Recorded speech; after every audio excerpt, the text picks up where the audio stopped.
Minnesota has been captured. Was it by the Democrats? Was it by the blacks? Or worse, was it by the Somalians? Was it by the transgenders? Or was it by the Jews? We'll get into all that and more right here tonight on Drew World Order Live.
You say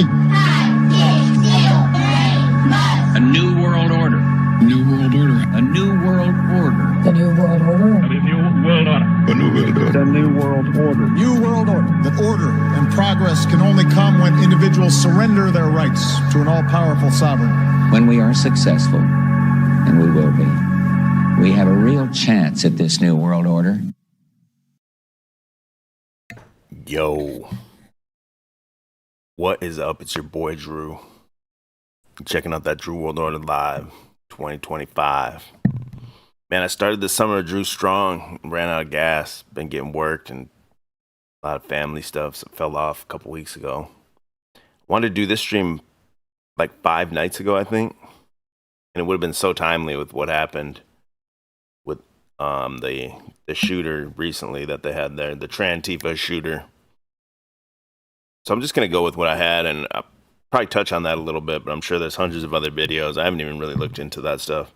But I want to more get into the downfall of Minnesota, the absolute insane shit show that it's become.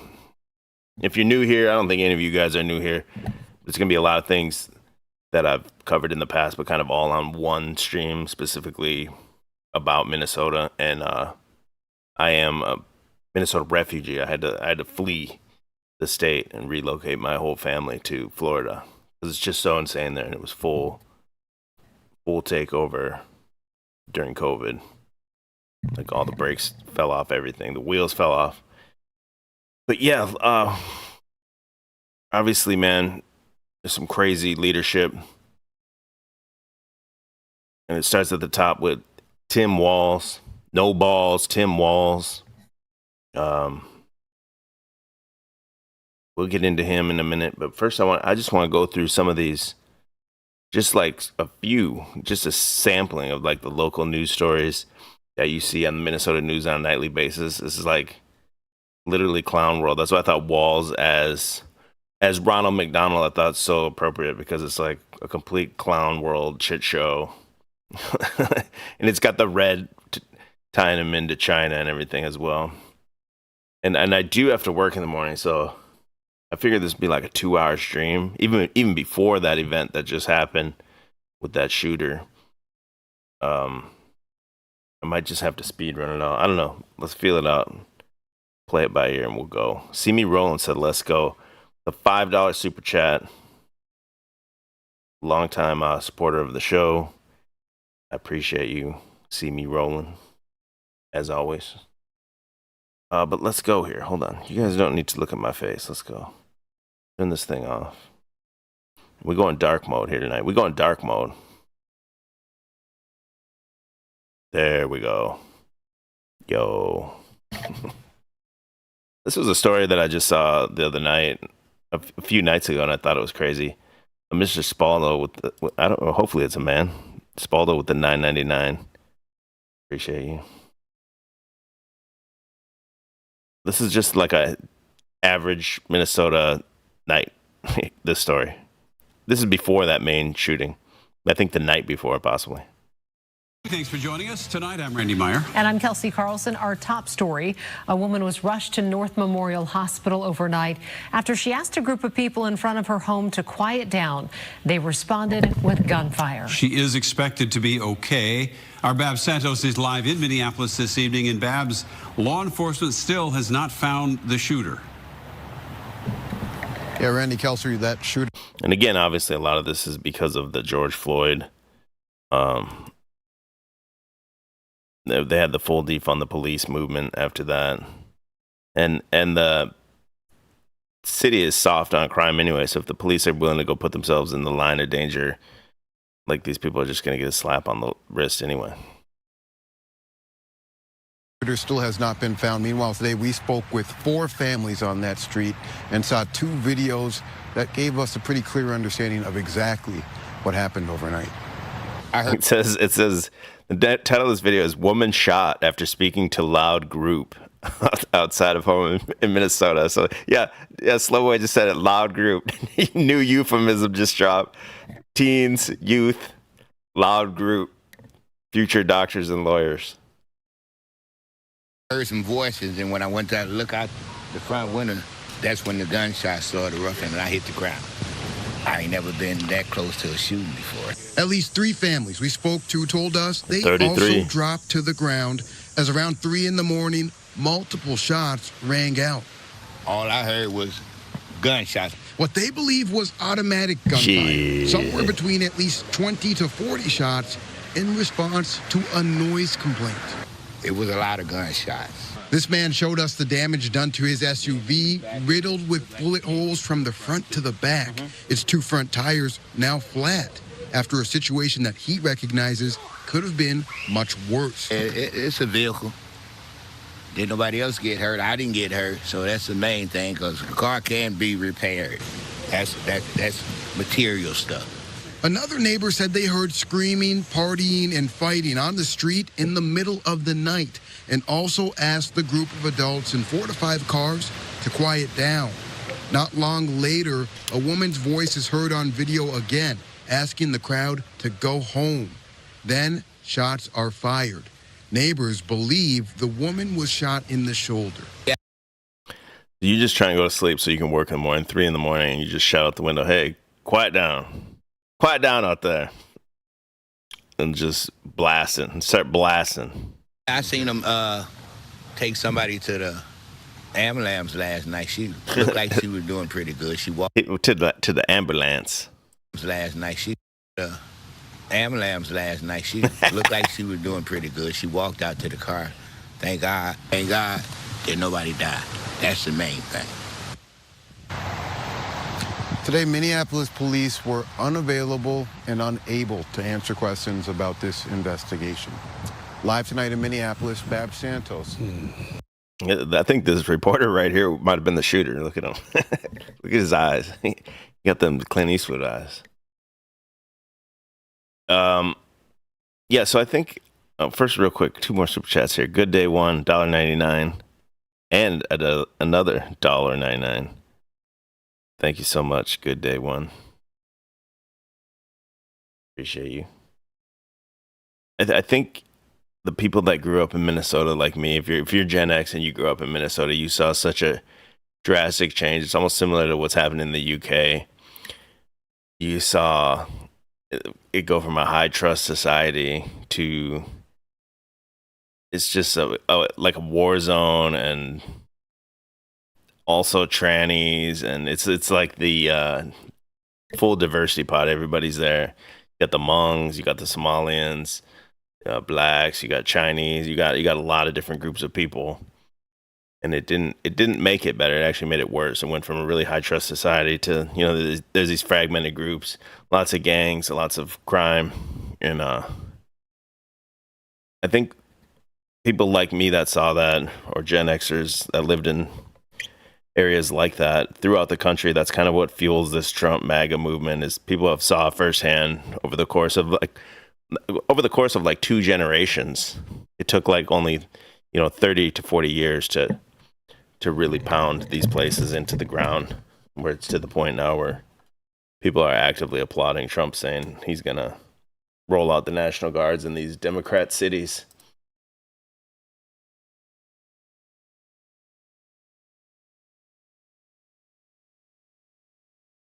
And this is how long it's been going on here. This was the election of Ronald Reagan in 1984. He almost had a clean sweep of the entire country except for Minnesota. I don't know why they have so all the blues here is that voted for Reagan. I don't know why they're in blue, but the red was Mondale, which he's from Minnesota, so that might have been part of it. But it's also Pandora Wake, $4.99. Appreciate you. Thanks for all your hard work modding it up. But it took that long, right? Like there was just that little liberal foothold in there back then. Mondale, being from Minnesota, might have just got it over the top on the national stage to turn that. These colors are inverted, so it's kind of messed me up, but turned Minnesota blue in that vote, but it's the only state that didn't vote for Reagan in 84. So, like our pastor says, like a foothold becomes a stronghold, and a stronghold becomes a chokehold. That's what happened here. You had a little tiny foothold of Democratic power in 84, and it took 40 full years. I mean, not quite. It was starting to show after 25 to 30 years, but after 40 years, it's evident this experiment didn't work. It's a disaster. Now something has to be done. That's where it all started. Just a few generations. And this is how people are living now. Went from this high, like almost like a cosmopolitan type city, to this. I'm on the top floor, so I see and hear everything. I have a bird's eye view over the encampment, and I also see and hear everything that happens in the street. What used to be her spot to catch some fresh air has become anything but for Bea Bletzian in the building she's called home for 13 years. Just south of downtown Minneapolis, behind this old brick building on East 24th Street on a city-owned lot, it's easy to see why. How soon do people who live here make contact with the city to say, hey, this has got to Oh, immediately. And what's been the reaction from the city at this point? A joke. Bletzian and some of her neighbors sat down with Alpha News to look at that white-haired guy. He voted for this shit. Until now, he's got to live next to it, and now he's like, shit, this sucks. The lady herself looks pretty radicalized. I wonder if she's like an ex-liberal. Now she's pretty radicalized. I think you're also getting a lot of that in these super blue states, people seeing the firsthand results, switching over. To detail the nightmare they've been living these last 4 weeks. It blows. The fuck was on that guy's shoe? Did you see that?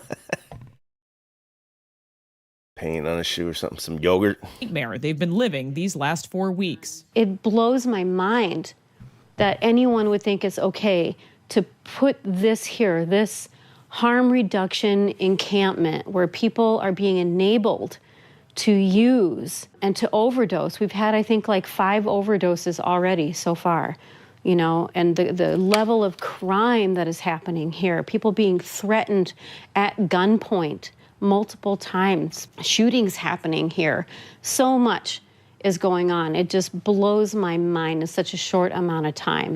Yeah, obviously that shit's gonna happen. Like, what did they think was gonna happen? It's like this place has just descended into a living hell. Human feces on their doorstep, in their yards, and on what used to be a community garden. Yeah, they composted in that garden. Nasty work. You come home, hard day's work, fucking druggies and homeless people in a city-owned lot right next to you where there should be a house, a single family home. It's like 20 or 30 tweaker tents in there. They're shitting on your doorstep. I don't know how these people haven't gone like vigilante on these tents in the middle of the night or something. Using it like their personal outhouse. There's toilet paper and piles and piles and piles of human feces, literally where my squash was growing. Break-ins. They squatted on her squash, damn.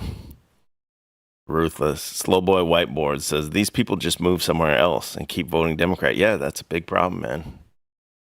Anything to hate Trump, they'd rather like the whole thing burn down as long as they got over on Trump, or as long as they felt like they got over on Trump.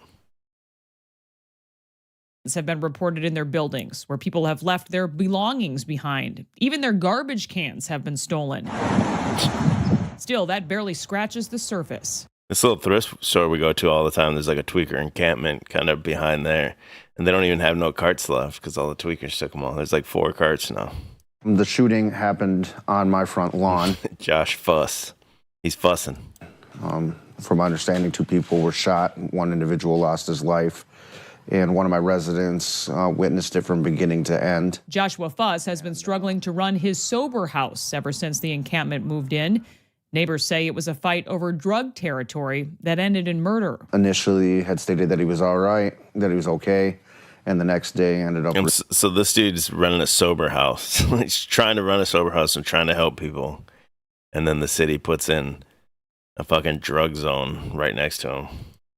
Relapsing, going out and getting drunk from having to watch somebody be murdered. Last night, I think there was another shooting, and I get a call from the guy who's managing the house, and he's calling me, and they're laying on the floor, and he's like, there's another shooting, and they're in the living room laid on the ground because they're worried that they're going to get hit by a stray bullet. I did have one guy that went over there, and this story is also from a year ago, so this has nothing to do with the most recent, the big news shooting that happened. They offered to sell him drugs, and he caved. And if it doesn't get taken care of soon, it's only a matter of time before other people make the same decision that he did, or I lose my business. Nobody wants to come to a sober home and get clean next to an encampment where people are getting high and selling drugs. I think this is Samoa Joe playing this role, but we'll see. Or people are getting shot on the front lawn. The encampment is just a mile from one that burned down at the beginning of March, as the city seems to continue with... Oh, there we go. I wonder if a vigilante burned that down. That's what I was talking about. Or if they're just tweaking and, fucking knock over a propane lantern they found in an alley somewhere or something. See me rolling with another 5. Appreciate you. You got to do a neighborhood watch and have people on the lookout with some powerful air rifles. I'm good. Yeah, you got to do something, right? Like if you lived there, could you imagine that? There has to be boots on the ground. There has to be like forced pushback on this. Because the city doesn't give a shit. The city's going to put them right there, but you could run these people out. The city would just put them somewhere else. You can't have them right next to your house looking out your balcony. its whack-a-mole approach to the ongoing crisis. John Stiles rents out his triplex just blocks from the encampment. It's really important to me that I'm providing a safe and nice place for my residents to live. So I've got 3 separate families that live there. I'm the one that answers when they call. So I got a call that, hey, my garage is broken into and, all my really important stuff has been stolen. I've just took a deep breath because we've gone through this before with a different encampment years ago when we did live here. So I know what they're going through. Mm-hmm. So I, have instructed them to call 911, call 311, but it feels like there's no meaningful response. Another resident, he has had his car stolen, which is what he uses for work. He drives for a living. To my knowledge, it still hasn't shown up anywhere. And there's several kids that live at this property. They don't feel safe to go outside. Normally, if there's a complaint, hell no, you could never let a kid outside there. About my property, okay, well, let me fix it, but I can't fix this. See, these guys are just acting weak, though, and crying about it. They need to go out there and clean it up or something. The frustration palpable as they've witnessed organizations supply food and firewood, while meetings with city council members have gone nowhere, and they say pleas to the mayor have been met with silence. In a short statement to Alpha News, a city spokesperson said the site is planned for closure this week. Mayor Fry is a joke. I can't. We're going to get into Mayor Fry tonight, too. He is just so spineless. We need to have a leader in this city who can stand up to stuff like this and say, you know what, enough is enough. This has gone way too far. We're not going to tolerate this anymore. And I bet this lady started as a liberal, and now she turned into Roseanne, bro. Look at her. Straight up a Roseanne. Do something. Where there's a will, there's a way. He can figure out a way to deal with this without having to endanger people who actually live here, who pay rent and who pay mortgages and pay city tax. That lady's a lib, too. Both of these are libs, guarantee it. You can tell by looking at them. They don't want to admit that their ideology caused this. Taxes and live here. This guy definitely, too. Just glossing over it by saying, oh, well, these are vulnerable people, and there's Native Americans who live here, and these are BIPOC people, All of those things may be true. That's not an excuse to just enable awful, horrendous behavior that is a health hazard and a homeless motherfuckers eating good, dropping a turd like that. Criminal hazard to everybody else around here. I get that people need to have their needs addressed. We're people too. I just feel like my anxiety is 24/7. And yeah, no shit. You live next to fucking 500 tweakers, dude. Of course, you got anxiety. It's really frightening. And I just feel completely powerless to do anything about it, no matter how many pleas we make to the people in our government that are supposed to keep us safe. Nothing happens.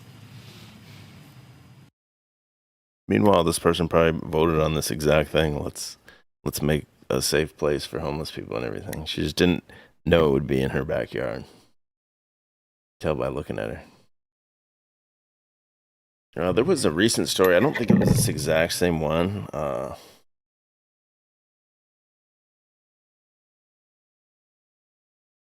Like it was about to get shut down, and someone agreed to fund it. This is just the other day. Here's a different one. Hold on. Our Rich Chapman gives on WC in the city south side. About 110 residents that still stay here at Nenokasi after the eviction. For the past 5 months, Nicole Mason has followed people who live in this encampment. Then 2 months ago, she moved in to truly learn what is needed and to show that, what is good enough for my people is good enough for me. She moved, so this lady moved in there. So she had a house. Thought it was so glamorous or something. She moved in. She's so down with the cause, she had to show you. Uncommon Sense says, what the fuck is a BIPOC?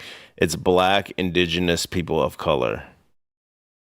Just means brown people, underprivileged people.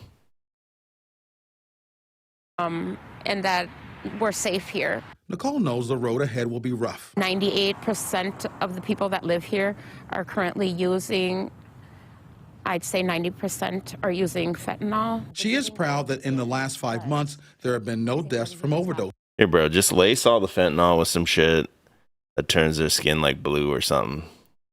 And that way, one dose turns them blue for life. That way you know who's who, you know who to avoid. We do that. They do that shit in Willy Wonka, turn them like blue or purple or something. Guys, put some mRNA in the fucking fentanyl. Let's know who we're dealing with out here. Here. She says Narcan has saved 30 lives. This is our prayer fire, so Our prayer fire. Who are you praying to? people can come and sit.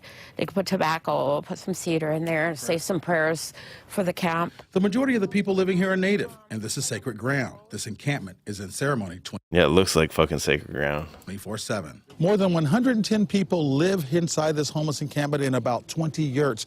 They say this is their family, and they gather here for safety. Photojournalist Chris Cruz and I were invited inside Nicole's yurt. We were met immediately with the strong smell of burning firewood and the warmth it produced. But you can see it's got like hot coals inside. Oh, no shit. No wonder these fucking places are burning down. And so then Druggies with fucking stoves inside of a yurt. Wood-burning stoves inside of a yurt. you just put your wood in. What could possibly go Nicole wrong? agrees with many recovery specialists that this is not a homeless issue, it's an addiction issue. Treatment or well-being sessions are held daily. We also provide preloaded Narcans in safe spots where it won't become frozen. While they work to heal people, plans are in the works for a new treatment center. But they named it the Healing Center, and it's going to be a cultural-based treatment center with lodging here in the city. But until then, this is... See, people like this go with some half-baked idea. Let's heal these people and get them off drugs, even though they don't want to, and then the government gives them some money to fund some shit like that. Like, yeah, that sounds like a good idea. What's up, EBT? We see EBT in the chat. Dr. Dave's pinball restorations. Yeah, that's the Matt Russian stove video for sure. I was looking for the one, though. This was just in the news again recently. Look at this shit. It's everywhere over there. These are like different camps.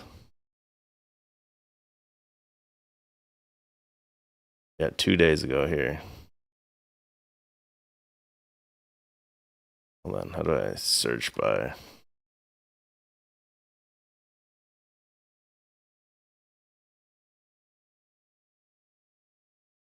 This week, here we go. Your property owner tells Minneapolis he won't clear this certain encampment here, and they're all over. And then 2 days ago, okay, this is what it was. 2 days ago, he said he will clean it so that the city doesn't clear it out.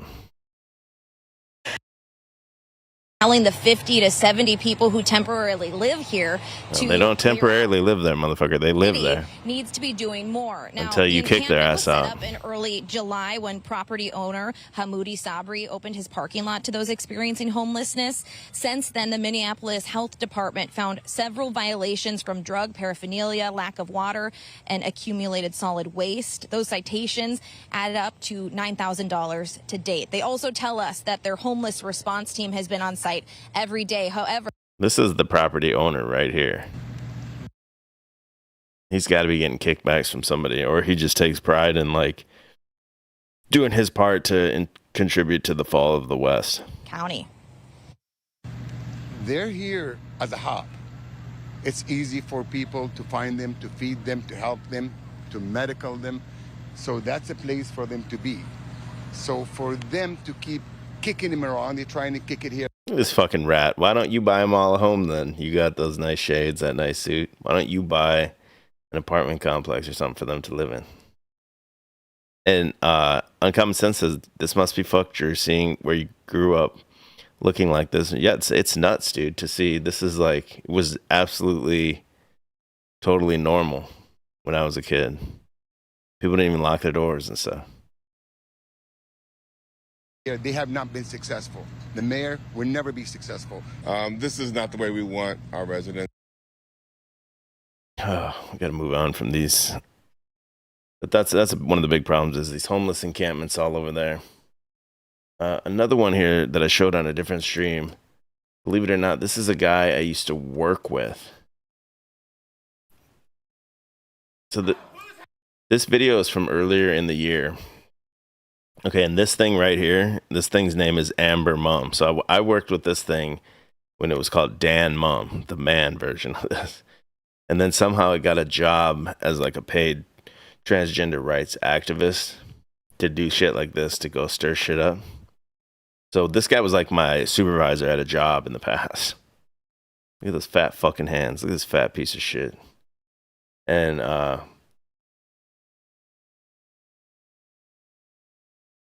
I think the story behind this, if I remember right, was there was like the Democrats and Republicans are like split in the House in Minnesota, and I think the Republicans had a 1-seat lead because someone dropped out, and so before there was like a special election or whatever, the Republicans were trying to like push some shit through.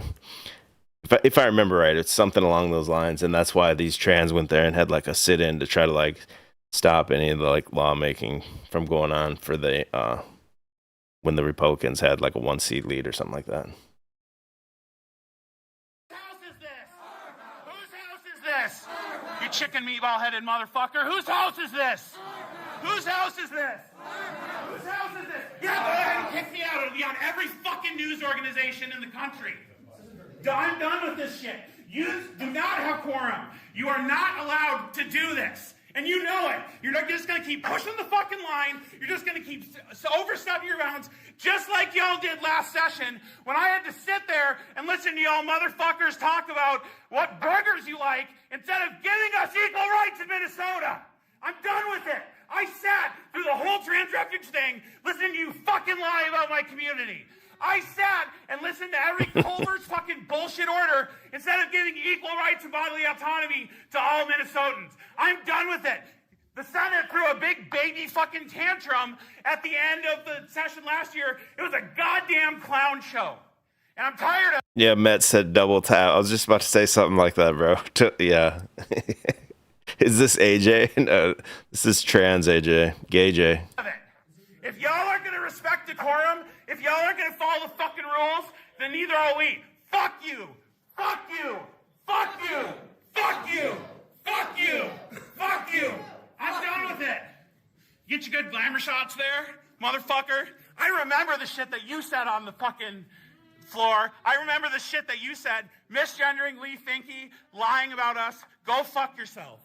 I'm done with this. These people are disgusting, just their behavior, the way they look.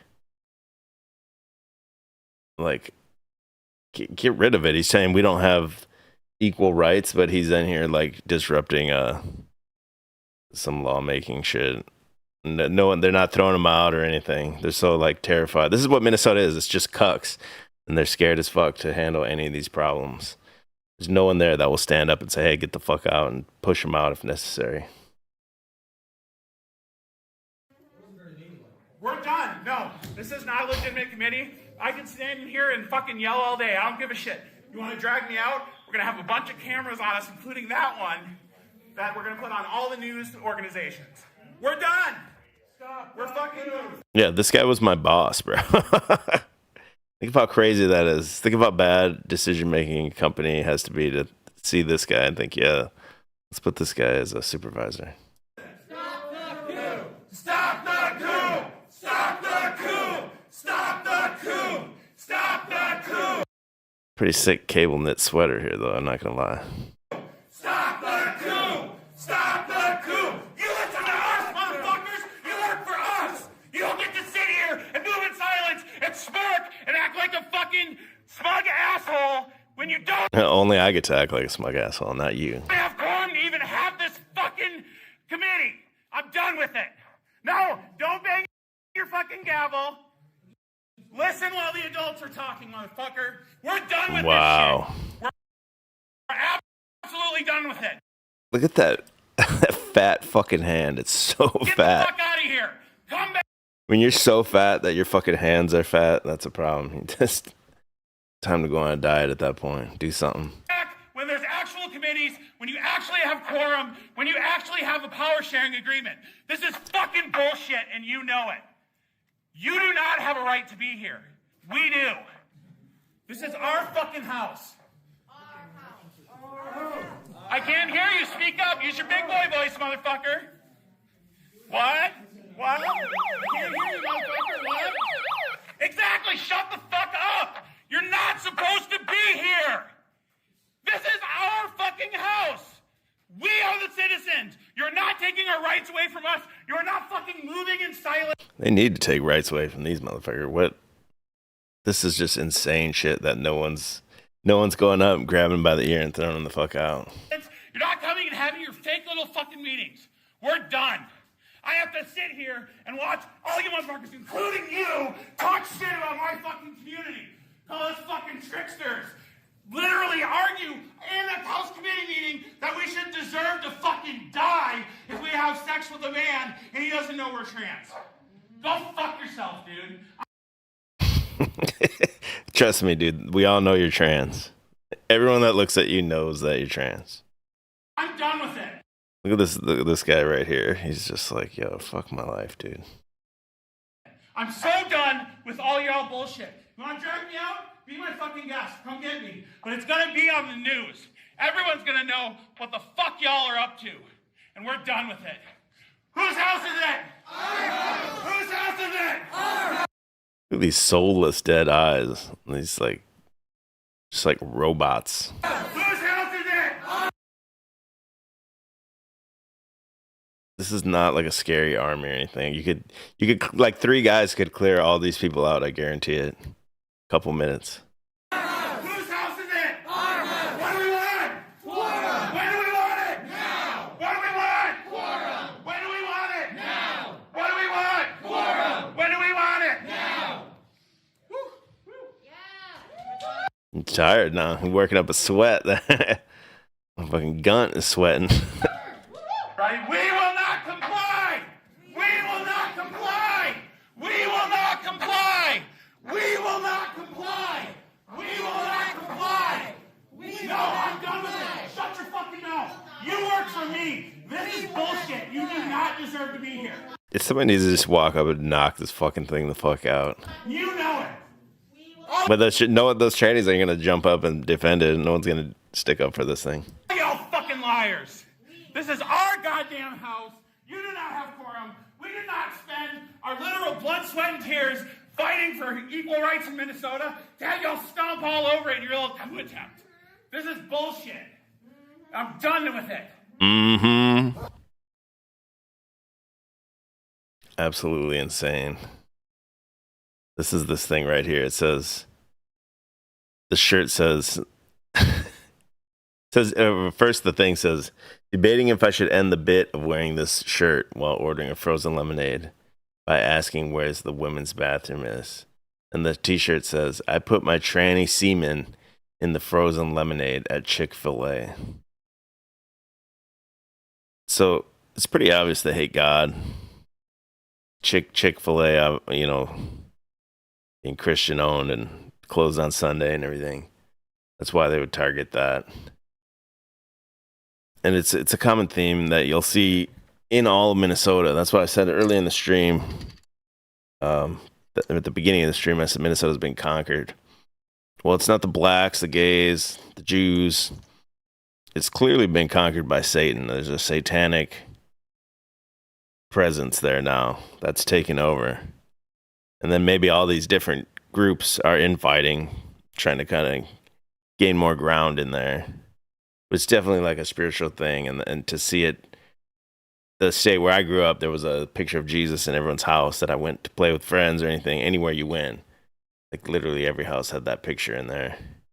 And that's been gone for a long time now. And then this is what happens. And it doesn't take long, man. It takes 20 to 30 years for a nice place to completely devolve and be swallowed up by satanic forces. This thing is a fucking creep. Look at him taking the cute picture. It's just trying to be like as disgusting as possible, saying this is the bit. I wear the shirt and I go to Chick-fil-A and ask where the women's bathroom is. You're just trying to like rile people up and incite shit. And then at the same time call them a transphobe and all this shit. So this is the mom of that trans shooter at the Annunciation Church or whatever, that she signed off on her son's transition request. It's a big thing. There's a big presence of those people there, and it's all because of this guy. The buck stops with this guy. Governor No Balls, Tim Walz. This was in 2024. He signed a gender-affirming executive order that made Minnesota a trans sanctuary state. This allowed children to be removed from their parents' home and transition without parental approval. What could be more satanic than that? What could possibly be more satanic than that? Oops. I started over, my bad. The purpose of being here is we've been signing a lot of bills. We've been welcoming our neighbors back into their communities by making sure we're restoring voting rights to folks. We're making sure that our neighbors can drive to their kids' soccer games. So today, I am directing my state agencies Damn, look at to these take freaks. action to protect and support the right. These freaks behind them. These people definitely don't need to be anywhere near children. Of Minnesota's LGBTQIA plus community.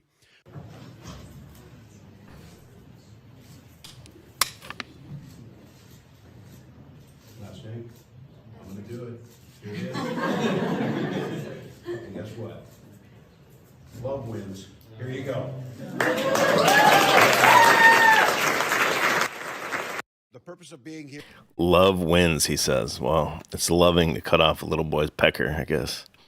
That's something I see. I watch a lot of these street preachers sometimes, and the street preachers, they'll go to like gay pride parade or something. That's what these people justify their sins all under the disguise of love. And what you're doing when you tell them they're wrong, you're not loving, so you're not of Christ or anything. You're being demonic and evil when you tell them that they're sinning.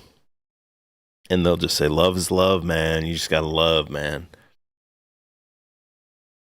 It's a sick way these people get caught up into that. Yo, man, we got 80 people in the chat. Appreciate everyone that's here. Take a second, smash that thumbs up. This transgender sanctuary state now, though, you see the fruits of it. It just happened the other day. The mass shooting by Trantifa.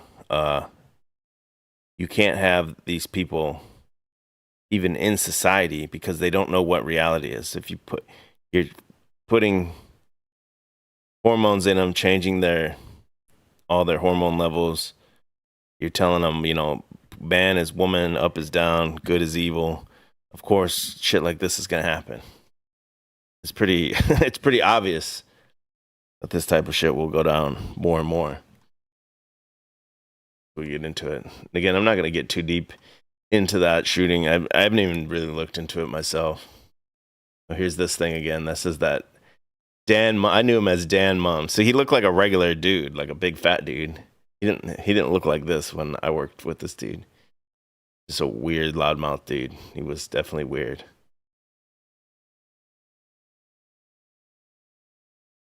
And these they have like a stranglehold on going into the Minnesota Capitol Transgender Day of Remembrance Vigil at the Capitol.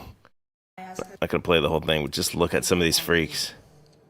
These are some of these like paid activists of the transgender community. Whether or not they don't even have to be paid, they just are committed to the cause and trying to they just all look like freaks, man. With a loud and clear voice woman. I'm a member of the White Earth Nation, and my family is the Wolf Clan, and the role of our clan is to ensure that we're not leaving anyone behind, which is why Yeah. Look at these freaks, dude. Okay, they're literally like autists, though, that are being groomed into this. You can tell by looking at them, they're not all there. And then these weirdo adults get a hold of them, these teachers and stuff. Oh, that's another one I can pull up. I don't even have the link up. Let me just skim through these so you can see some of these faces. This dude got a couple of Mentos in his ears. Look at him. Look at that little nasty little mustache there. Shit looks fucking whack. Even a gay Even got a gay sign language interpreter. Damn. Fucked up. Trans children exist in I'm trying to read her shirt. And they deserve care. Trans children exist and they deserve care. So this shirt right here basically says I groom children. That's the translation. Google Translate, put this on your Google Lens into English. It says I groom children. The bullying began when Oklahoma prohibited providing necks a safe place to go to the bathroom. Shut the fuck up. You can go to the bathroom. Pull your dick out in the men's stall where you belong. Look at this thing. Damn, they just look. I mean, physiognomy is real. They'll tell you physiognomy is a pseudoscience. Hell no. You can look at these motherfuckers and tell something's very, very wrong. This is a famous YouTuber known as Morg. I'm pretty sure this is Morg right here. I ain't got time to listen to these fuckers, but someone in the chat asked about the kid I had next door, and I'll just touch on that real quick in case you didn't know the story. There was a guy living next door. Was a guy living next door, and he was a teacher. He used to be a teacher of a high school, and then he had a couple kids and stopped working. He was a stay-at-home dad, and he was raising his son as a maybe not a girl, but letting his son wear dresses and say the son was saying he's in second grade, mind you. The son was saying I'm non-binary and I'm this and that, and he was learning him all that shit. And we had a confrontation. I talked about it here before, but someone in the chat was asking about it, and the guy moved out with his family. They moved somewhere else. But he was a teacher, and that's the people that are pushing this shit on these kids. So that's why I say it's like a spiritual warfare. It's a satanic thing, I believe. And these people get what the right would call the woke mind virus, and I don't think they actively consciously even think it, but then they have to go into positions with kids to try to like spread that into the next generation. I think they're just being like puppeteered by Satan. Ladies and gentlemen, put your hands together for Abdul Wright, the 2016 Minnesota Teacher of the Year. It's about helping them develop their social emotional wellness and their development as people. He always comes off as a leader who's always respectful. And I'm gonna keep loving on them and loving them regardless. A lot of students that's real close with him, like mostly all the 8th graders, even some 7th graders is close with him. It's so beautiful to see a love between a teacher and his students. Sus. Now charged with sexual assault of a minor. Oh, no. The victim, whose mother came forward this spring, was a 14-year-old student of rights at the time of the alleged abuse. Prosecutors say he began singling her out and giving her special treatment, and that Wright regularly had sexual contact with her for almost a year, including in a classroom. We recently sat down with that former student. He was just... Yeah, real quick. Tropes that it was the neighbor I showed on the stream that puts on the makeup. Yeah, he was raising his son. Well, I don't want to say he was raising him as a girl, but he was teaching him all the gender ideology, and the kid was 2nd grade talking about I'm non-binary and wearing dresses over to school, and the kid tried to come over to my house in a dress, and I squashed that shit. And that led to 2 fights between me and the dad. Not fist fights or anything, just arguments. And then he took his family and just dipped, and then moved out, sold the damn house. Manipulative. I think that his status and him being Teacher of the Year really was the reason that a lot of people turned a blind eye. Now she's suing both Wright and... I think that's the Predator right there. Is that the Predator? Aliens versus Predator? Blind eye. Now she's suing both Wright and Best Academy, claiming that the Minneapolis charter school knew or should have known that Wright was a danger to children. I think they failed tremendously. Jane Doe's father recently told the Fox 9 investigators. Fingers look like them hot dogs on the gas station roller. They've been on there a little too long. It's time to put some fresh ones on investigators. Yeah, you gotta switch them dogs out. Doe's father recently told the Fox 9 all times at night, all time. Wait, hold on. His concerns about Wright years ago. A phone record that was insane. It was all times at night, all times a day. In a Facebook post last year, the mother of the alleged victim, a former Teacher of the Year, Abdul Wright, shared a snippet of a recorded phone call. Is there any way, like, you could just please not do that? Today, at Wright's trial, with the mother on the witness stand, the prosecution played the entire agonizing call. I'm begging you. I'm begging you. I'm begging you from the bottom of my heart. I ain't never did no shit like that before. I ain't never did no shit like that before. This is what comes out of the mouth of the Teacher of the Year who taught English. I know. We're supposed to be upset about the sexual allegations, but this has got me pretty upset too. Abdul Wright has pled not guilty. The defense claims the young woman is making up the allegations to get money. She has a pending lawsuit against the school. But Wright's own words on the recorded phone call admit to the sexual relationship, saying it never should have happened, and begging the mother for forgiveness while she keeps her cool. Is there any way, please? AB, I'm not doing anything, though. I know, I'm saying, can you not pursue legal action, please? Please. Plaintiff in this case, Abdul Wright, he actually requested to remove or waive his right to a jury trial. So this will not be left up to a jury. This will be up to the judge, who will decide whether he is guilty or not after all of the evidence is presented in this case. Slow Boy Whiteboard says, are they actually pretending to be surprised that a Somalian named Abdul is doing this to a high school age girl? Right? I mean, come on.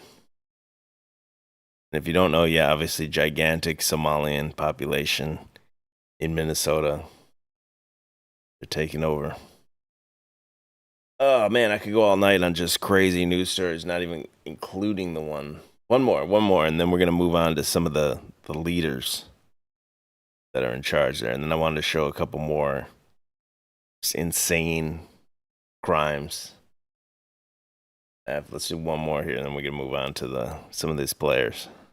Car vandals strike again. The latest smashing spree hit more than 100 vehicles in Minneapolis overnight. It is a problem that we've been tracking for weeks now around the Twin Cities.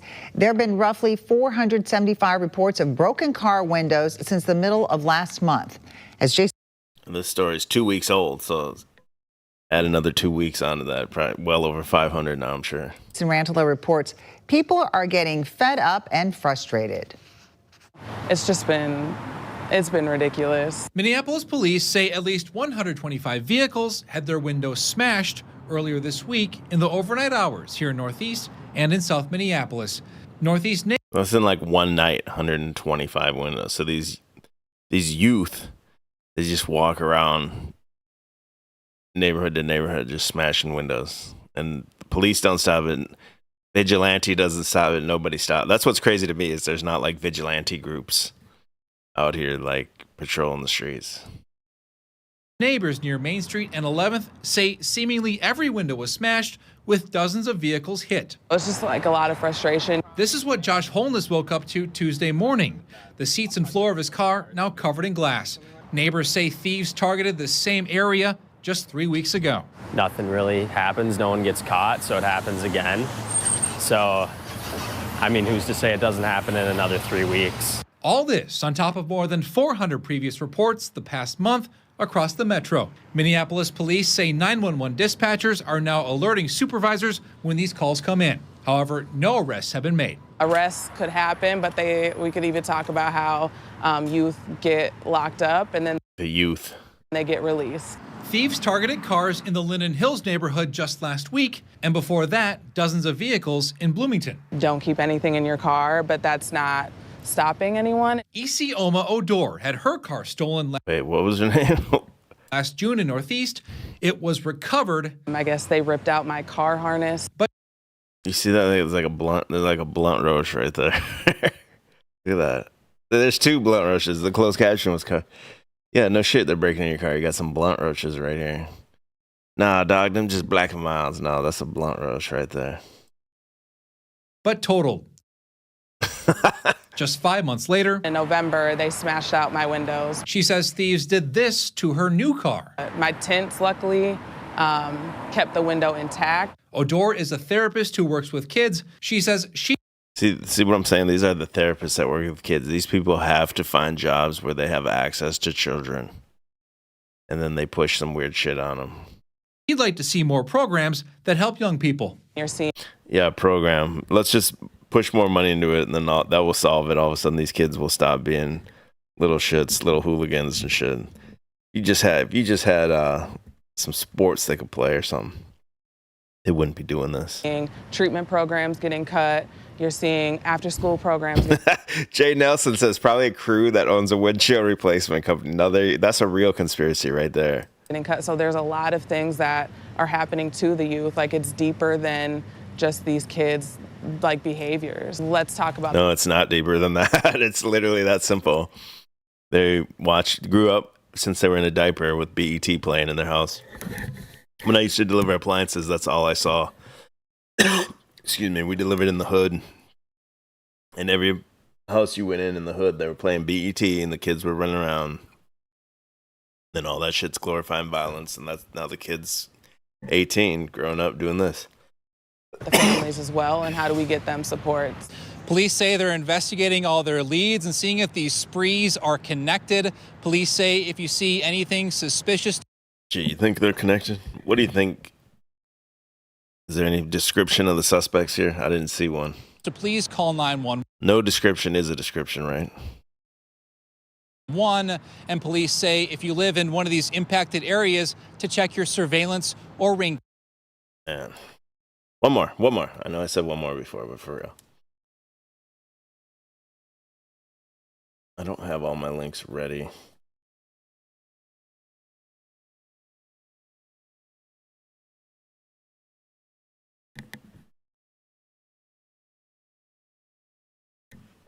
So you get to live in this wonderful diversity. And the result of it is the value of your home drops, but your property tax goes up. 5 Investigates has Thanks, Jacob Frey. heard from many of you who say your property taxes keep going up. And Minneapolis city leaders say one reason is because commercial property values in downtown. She's wearing the Epstein fit. That's the Epstein shirt. Mossad agent for sure right there. Are falling.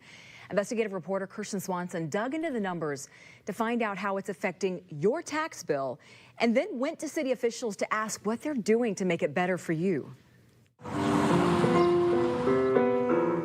For more than 50 years, 81-year-old Helen McLean has lived in this 3-bedroom house in Minneapolis. It's a real old house, but like I said, it's built well. It's given her years of stability that's now being shaken by an unstable real estate market. Every year, my property tax goes up. In fact, data reviewed by 5 Investigates shows in the last 3 years, McLean's property taxes went up each year, but the value of her home dropped. It's a frustrating phenomenon felt by nearly 30,000 other homeowners in Minneapolis. There's just a lot A frustrating phenomenon, they call it. of vulnerability in the market right now. Rebecca Malmquist is the city assessor. Her office sets the value of every parcel of property in the city. 5 Investigates reviewed the assessor's data and found the majority of commercial properties in downtown dropped in value in the last year.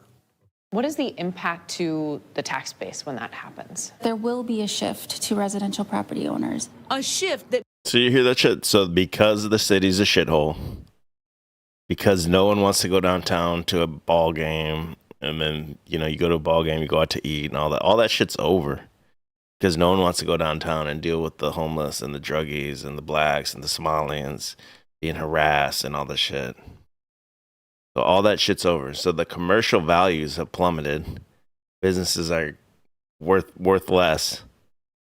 And so now to recoup that money, they go to the residential homeowner. Insane, bro. It means you, the homeowner, is picking up a big portion of the tax tab. Data from the assessor's office shows the city taxes on a medium-priced home in 2019 were just under $1,500. In 2024, that number jumped over $2,000. One of the things that happens when you have property values coming down is it opens the market for so much more creative reuse of those spaces. Meg McMahon is the planning director for the city of... Why were they standing so far apart? That looks so weird to me. And the lady For herself. the city of Minneapolis. That opportunity really is created in part because it's easier to get into the market here and do something really fun and cool. Many homeowners look at this market in the soft market downtown and say, I'm now having to pay for those values. Right now, it's really hard for a lot of people to stomach that. And what do you say to them? I think it's going to take some time for the market to turn around and for things to look up. Is there anything the So city no can answer. actively do to relieve that burden on homeowners? I think doing what we're doing. McMahon says the city is prioritizing projects in downtown and reducing regulatory barriers. Yeah, more light rail. That'll cure it. That's what set the whole shit off. They built all this light rail in St. Paul and Minneapolis. Before it was just the buses, and now they included light rail, and then they bring it out into other areas. So then this criminal element can travel into other areas. Incentivize developers. But she acknowledges it could take years to see results from those initiatives. 100 people in the chat. Appreciate you guys. Hit that thumbs up. A frustrating timeline for homeowners like McLean. Downtown may have their problems, but we got problems too. If people keep raising it and we can't pay it. And those city taxes are expected That's to right. continue to climb. And this month, Minneapolis Mayor Jacob Frey proposed a 7.8% increase in the city's property tax levy.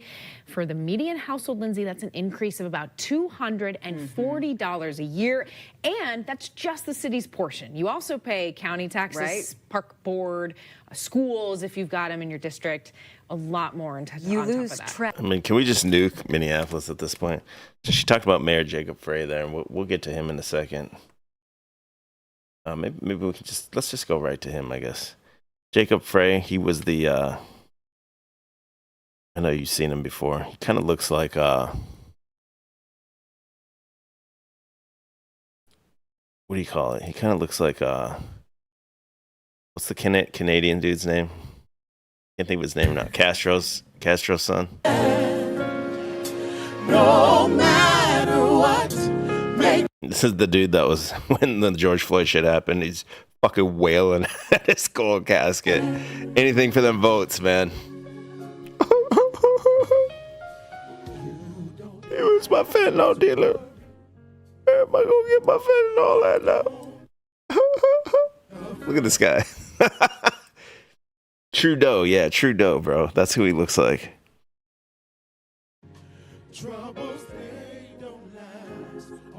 Bent the knee. Bent the knee to Black Lives Matter. He was all about it. Crying like a little bitch. At the damn George Floyd.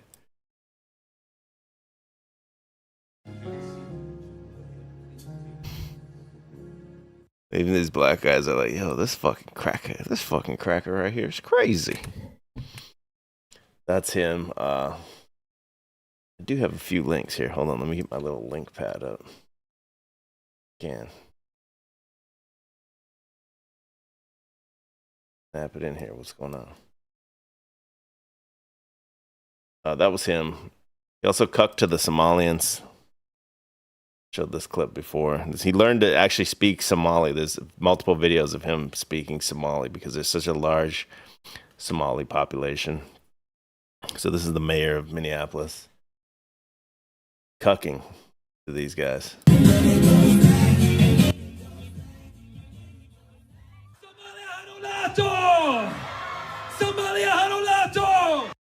I think this actor here is played by. Is this Tim Osmond of Infinite Plane right here? I think this is, shout out to Infinite Plane Radio. Obviously, that's a joke. Someone's going to believe it. Go over there and say, this is actually Tim Osmond. And you know Jacob Frey is not Tim Osmond because he's not living in his car. Donald Trump going to be hunting Tim Osmond down pretty soon.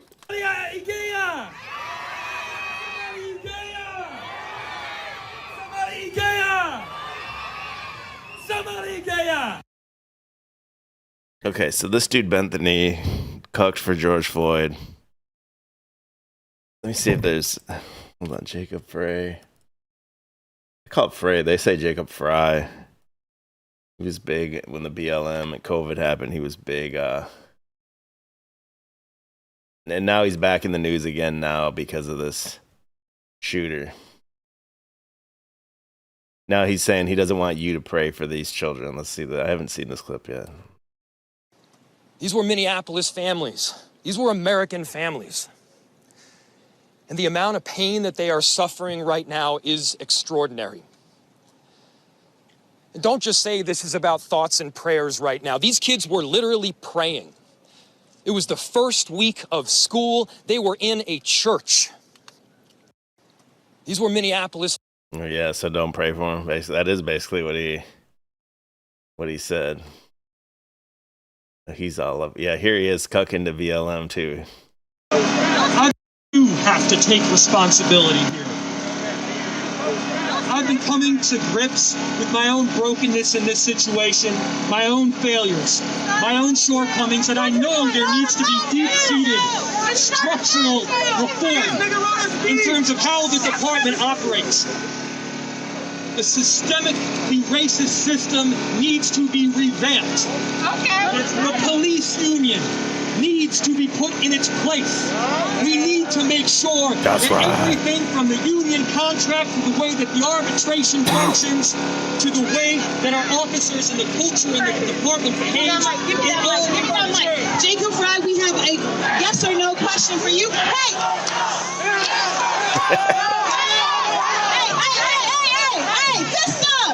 Loudmouth black woman can't even get a word in edgewise. There's so many of them there. Fist up, y'all! Fist up! Jacob Fry, we have a yes or no question for you. Yes or no, will you commit to defunding Minneapolis Police Department? What did I say? We don't want no more police. Is that clear? We don't want people with guns toting around in our community, shooting us down. You have an answer? It is a yes or a no. It is a yes or a no. Will you defund the Minneapolis Police Department? All right, be quiet, y'all. Be quiet, because it's important that we actually hear this. It's important that we hear this, because if y'all don't know, he's up for re-election next year.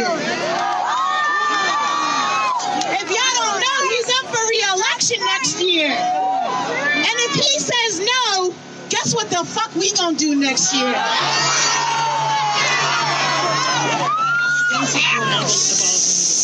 What'd you say? I do not support the full abolition of police. All right, get the fuck out of here. They should have just killed him right there. Go home. Go home, Jacob. Go home. Go home, Jacob. Go home. Go home, Jacob. Go home. Go home. He's got to do the walk of shame. Jacob, go home. Go home, Jacob. At least he didn't fully cook though and say, yeah, You I'll have to take responsibility. At least he didn't say, yeah, I'll fully abolish the police and lie about it. At least he said no. Yeah, he's a crypto. Jay Nelson says total crypto here. He's a weak leader. This is what Minnesota is full of, nothing but weak leaders. So anyway, this dude here, you might have saw that story. He was coming up for the re-election here, and at the Minnesota DNC or whatever, they changed the, here, let me just pull it up. Omar Fateh. What do they call it? Like the delegate or whatever? This is the guy so after all that, he cucked to BLM, he cucked to Somalia, and then they put this other guy in place, Omar Fateh, Somalian dude. And this is the dude that initially got the endorsement from the DNC to be the governor. Now that's being contested right now. Actually, I believe it's overturned. But this is the dude they were trying to put in, and this is like the Minnesota equivalent of that Zoran Mamdani dude. So this dude's like like as far left as that Jacob Fry dude is. This dude's like even way further left and crazy. Where's the voice on this? Hold on. I don't know why that.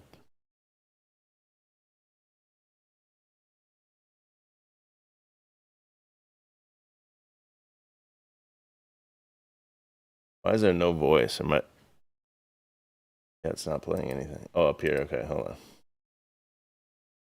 Sorry, I don't ever do this. A state senator making the case that the real terror threat in America comes from, you'll never believe it, white people. Heard them being called terrorists. We heard them being called drug dealers. We heard a lot of insults. We heard that they're a threat to our national security. And that's a flat out lie. You want to know who the real threat is, Madam President? I'll give you a hint. They don't look like our chief author. They don't look like the folks up in the gallery. They don't look like the folks on the rotunda. They look like many of the members that sit in the front. And you don't have to take my word for it. According to DHS, Madam President, the greatest domestic threat facing the United States comes from, quote, racially or ethnically motivated violent extremists, specifically those who advocate for the superiority of the white race, not our immigrants. So he can barely read. No. Yeah, I was gonna say that too. The guy can't even read. He looks nuts. Yeah, I see the chat saying he looks nuts. He's from Somalia.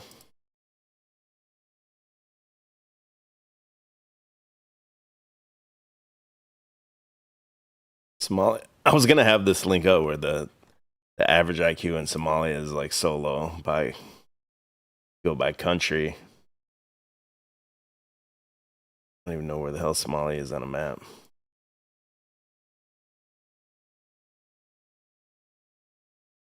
Where is it? Right here. So it's in this like gray zone or this beige zone, like 74. Average IQ 74 in Somalia to 83. That's like right here, borderline deficiency to dull at best.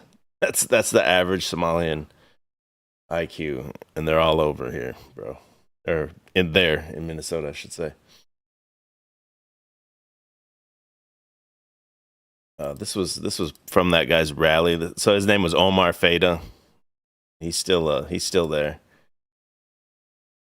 We'll get into what's going on with him in just 1 second here. I just want to show a little bit more of him and who he is. And this is like what's trending and like resonating with the voters in Minnesota.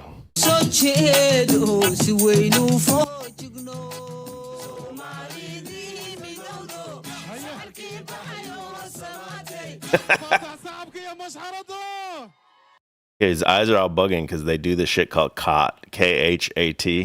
It's like this shrub, and they like chew on it, and then that makes him like tweak out and shit.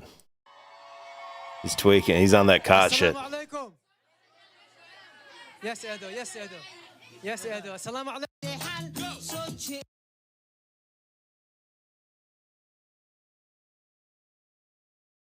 What's the one? I thought that was the one that, dude, he does look just like the, he's the I'm the captain now guy. Damn. Looks just like him. Oh, this was his rally on the 23rd. Not many people there. Maybe his like steam's running out. Look I thought that was the one where the lady was like tweaking out. There's another way better one where they're going nuts. Omar Fateh here, candidate for mayor of Minneapolis. We are here at the Target Center today for the DFL endorsement for the Board of Estimate and Taxation, park boards, as well as the mayoral race. Really excited. We're talking to a lot of great delegates today about why we're running. I'm excited to talk about our vision for a city that actually provides meaningful public safety for everybody, no longer polluting our underrepresented communities, making sure everyone has access to clean air and clean. I'm trying to find that campaign ad that I saw. It was so like cringe. Not this one. This is the new one. Hold on. No, this ain't the one. Look at these guys, bro. These are the guys you're competing with for a job in Minneapolis, Minnesota. He has like a real polished video that reminded me exactly of that Omar Fateh's his little one of his videos I played before. Yeah, this one right here. Omar, why aren't you doing more videos? As a state senator with a second full-time job and a kid on the way, I just haven't been able to find the time. I've also been fighting for you, passing things like tuition-free college for working-class families, rideshare protections for our Uber and Lyft drivers, and the legalization of fentanyl testing strips. But this summer, you're gonna be seeing a lot more of me because we deserve nice things in Minneapolis too. To make an affordable Minneapolis that works for everyone, we need a mayor that works as hard as usual. I'm ready to work hard to 1. Build a Minneapolis that working people can afford to call home. 2. Protect our city from a hostile White House. And 3. Diversify our city's public safety response. By increasing the minimum wage to $20 by 2028 and passing rent stabilization to stop price gouging and incentivizing new construction, we can protect workers. Protecting all of our communities from Donald Trump means not letting MPD interact with ICE, whether it's for an immigration raid or not. Our residents deserve a mayor that will stand up to Donald Trump and say, no, not in our community. Yeah, it reminds me a lot of that Zoran Mamdani, same kind of talking points and video, just like a younger dude trying to show they're really social media savvy and stuff. And the people, as long as you say, I'm not down with Donald Trump, all those people are going to be like, yeah, fuck Trump, fuck the white man. Did you know that the city's own data showed that 47% of calls to MPD can be diverted to non-police response? Cops aren't social workers. Yeah, when you want to tell someone to shut up at 3 a.m, just call a social worker. They'll go do it. And then the crowd will just disperse and you'll be able to get a good night's sleep. Investments in programs like these ensure that the appropriate response arrives when we call 911. And we can actually free up police resources to focus on violent crime that detracts from community safety. See, what about when it's not violent yet? Just like that first story where the lady just told him to shut up at 3 a.m. At that point, it's not violent, so you're not going to dispatch a police officer. And some social worker is going to show up there and try to shut it down, and then same result's going to happen, except that social worker is going to be dead. At least in the other one, the lady only got shot and nobody died. Oh, I'm sorry. It's my campaign managers again. They've been on my case all week about make more videos. I'll find the time tomorrow. I'm just so busy, man. I'm so busy chewing on this cot. I'm so busy, man. That's the one I just want to kind of show that one, so you get a feel for who that dude is. But that's like, they think that shit's normal there. Well, there's so many Somalians too. That's part of it.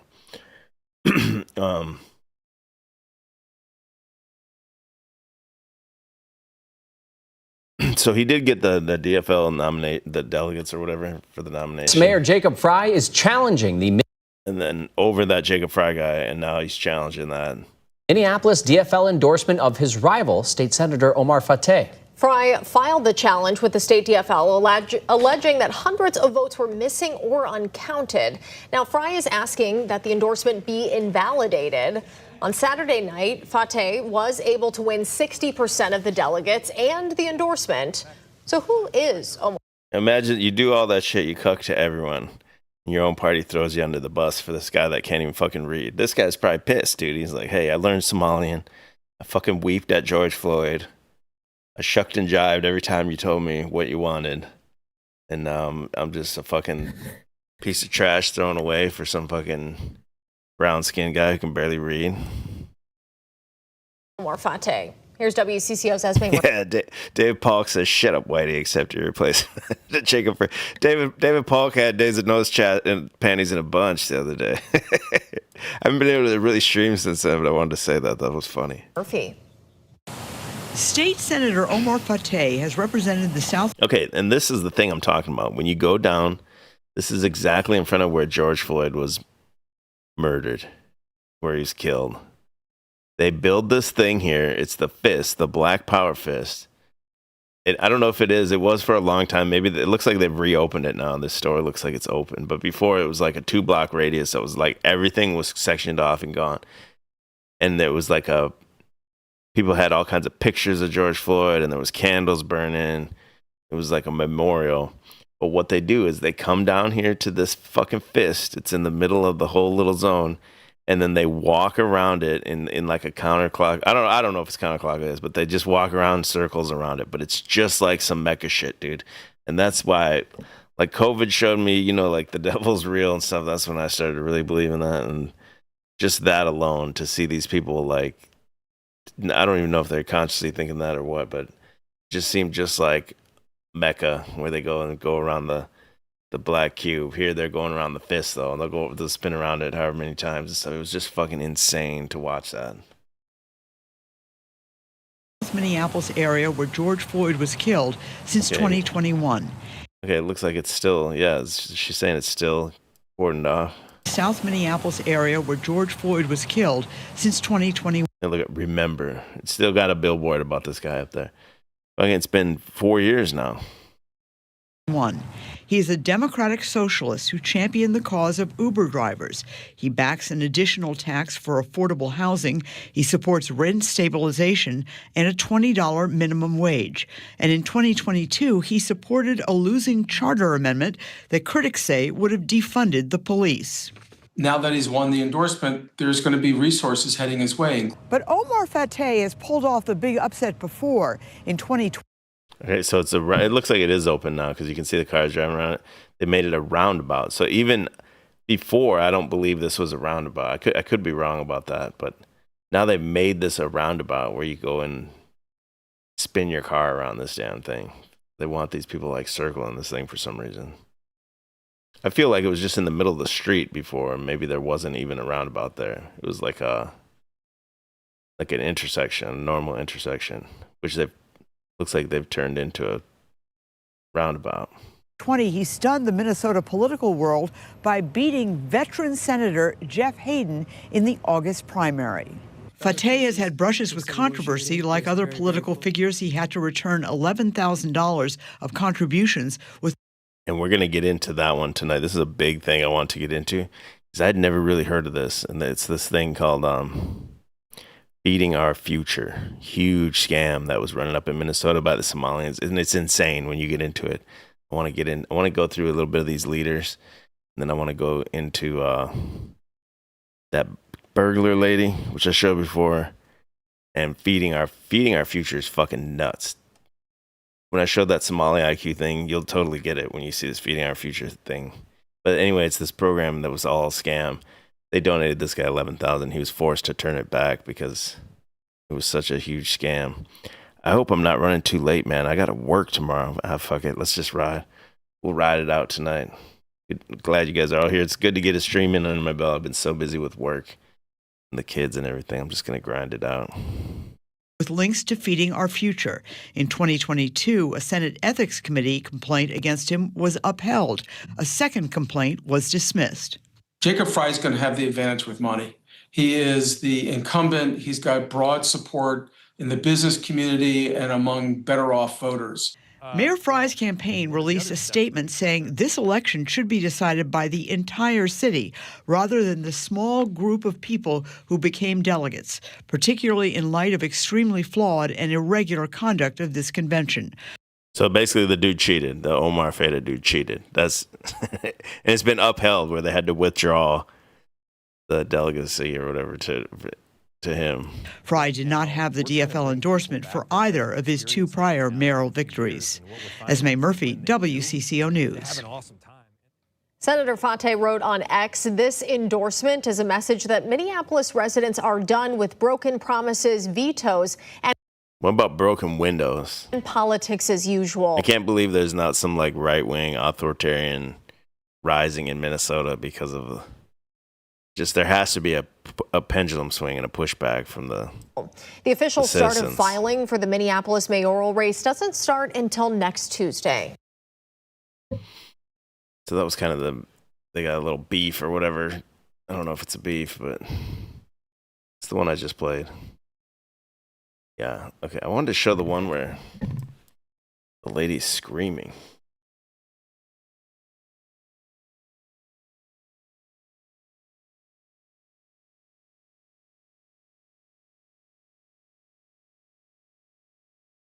Oh my God, it's like shitting. She's shitting.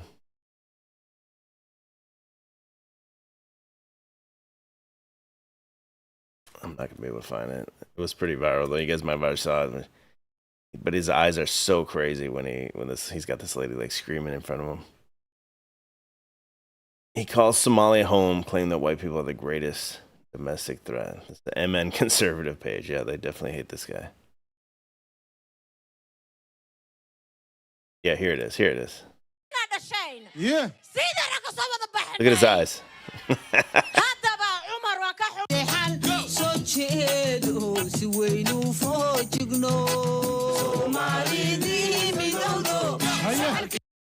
this motherfucker's zooted off that cot for sure. But there's a short video or something I can play you about the cot. You gotta go into like the Somalian grocery store, they'll sell it to you, but they're not gonna sell it to some white boy that walks in there. But if you know them and you know how to ask for it, if you go in there, getting fucking zooted, it's an upper. Djibouti has a cot. Diction. Is there a video that's not fucking 10 minutes long? It's short.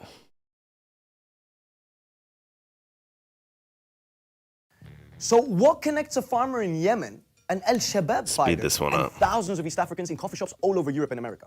Well, it's this plant here, ghat. Chewed, smoked, and sprinkled for pleasure. For many, ghat is considered part of their culture, like drinking a cup of coffee. But the plant is banned from the US and most European countries, who have deemed it an illegal drug that can lead to addiction, mental and physical health problems, and possibly worse, the funding of terror groups. So welcome back to the show, guys. Today we're going to talk about ghat. One thing is for sure, it definitely makes people more talkative. The plant is also used for medicinal purposes, improving cases of diabetes, euphoria, feeling alert, energetic, social, as well as being more focused with improved concentration. And if you've ever been in a mafouche before, one thing is for sure, it definitely makes people more talkative. The plant is also used for medicinal purposes. Look at these photos of Houthi rebels in Yemen. You can clearly spot the ghat being chewed by some. The plant can create a heightened sense of invincibility. Not needing sleep and food, and feeling focused and aggressive are all useful tools for fighters engaged in a conflict.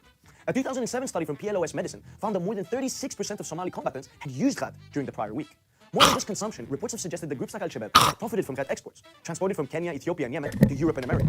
No substantial evidence has been provided to establish further cause, but its wide use amongst fighters and its health effects have been enough for them to deem it illegal. This gypsy's trying to make it sound like it's something good. It's Somalian meth, basically.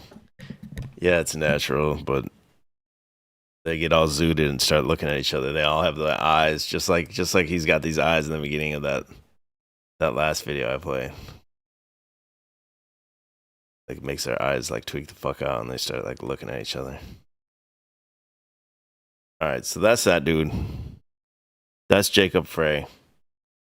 Oh man. The other one I want to show is there's so much shit. I don't know if I can get to all of it.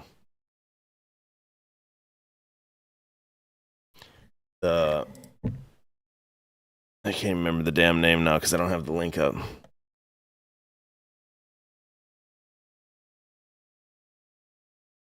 I talked about this like right when it happened. And now there's videos with like millions of views about this lady. Her name Nicole Mitchell. Let me see if I can. I'm not gonna play one on Nicole. I saw one that had like 4 million views or something in a couple days. It's like a huge, like those true crime channels, kind of.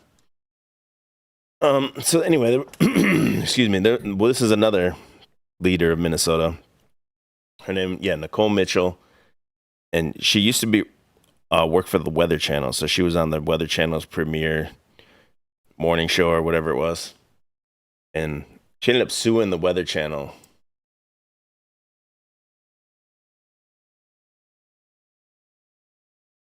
This was her right here.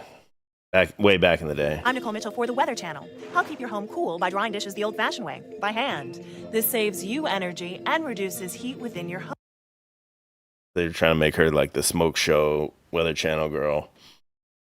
There was even some, I saw when I was looking into this. Yeah, I think here's a few of them. There was like full compilations of like gooner videos to her. Like, oh, this is the hot weather chick. Like compilations of different outfits she wore. So I don't think these are them, but I did see one when I was looking into this earlier. Oh, here she is. So she was in, was it the Navy? I think maybe the Air Force. I can't remember. What's the one that they were like the storm chasers and they fly into the eye of the hurricane and shit? She was part of that a long time ago, before the Weather Channel. That's how she got onto the Weather Channel. And then she ended up suing the Weather Channel back in the day. In 2004, Nicole Mitchell began working with the Weather Channel. Her contract was renewed early in 2006, which is a sign of superior performance. So basically the gist of this, without playing the whole thing, that she needed time off for her. She's in the reserves or whatever, and she needed time off to go do her reserves, and they weren't trying to give it to her. And she's saying she's protected by law to be able to get that time off. And nowhere on the internet could I find any results of that case or what happened. So there must have been some kind of NDA or something where I'm not sure. Must have got some money or something. But basically that was it. They didn't renew her contract, and she was saying, well, that's the same as being fired, so no one else is ever going to hire me again because I got fired from the Weather Channel. And then that was back then. So then what she did, she went into politics. So she became the House of Representatives for Minnesota for like the Woodbury district. If you know where that is, that's kind of like east of St. Paul, in between St. Paul and Hudson, Wisconsin. It was a really fast growing area with a lot of money. Like it kind of brought it up in like 10 years and became like a super high end area. So that's where she was at least living in or campaigning and stuff. It's not Jassira, it's USERA. That's what she's protected by, USERA. She's saying that Weather Channel performed USERA discrimination on her. And she's an active Minnesota House of Representatives. And what this bitch does, yeah, here it is. This is the whole body cam footage. She goes and breaks in her mother-in-law's house. Her dad died. She goes up there, breaks in the house wearing this damn burglar's outfit. This shit's pretty insane. It's 4 a.m. She drives, I believe it's 3 or 4 hours north. At 4 a.m, she's at this house. Look, at 4:50 when the police are getting there. She's crawling around this lady's inside of her house wearing a damn burglar's outfit. That's why I put her as a hamburglar on the cover, because it's just absurd the way she looks. Yeah, okay. Watery says she's high up in the National Guard. All grifters. That's what it is, right? Yeah. Now she's in the National Guard, and like she claims to still be some commanding officer in the National Guard.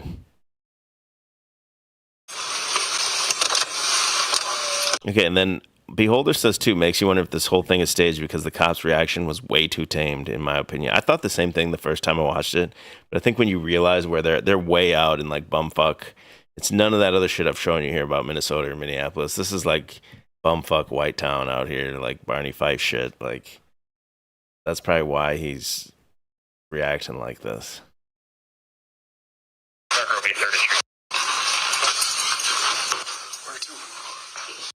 Okay, so this is the mother-in-law. The dad died recently. Nicole Mitchell's father.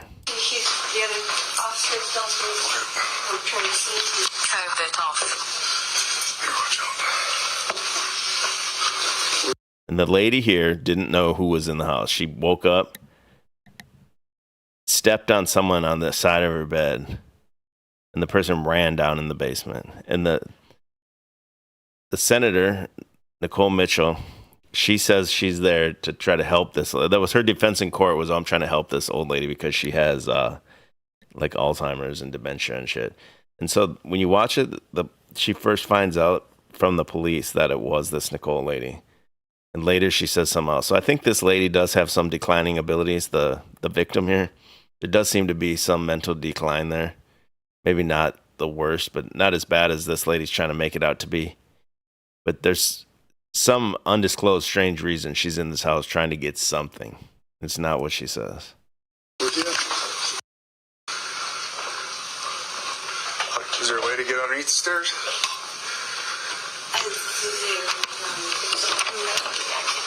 Sector 05, if you come up along, looks like there's a long driveway right to the back of the residence.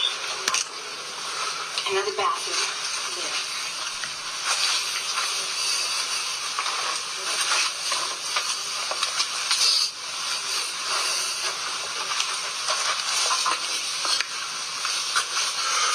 Get on the ground. Hands behind your back.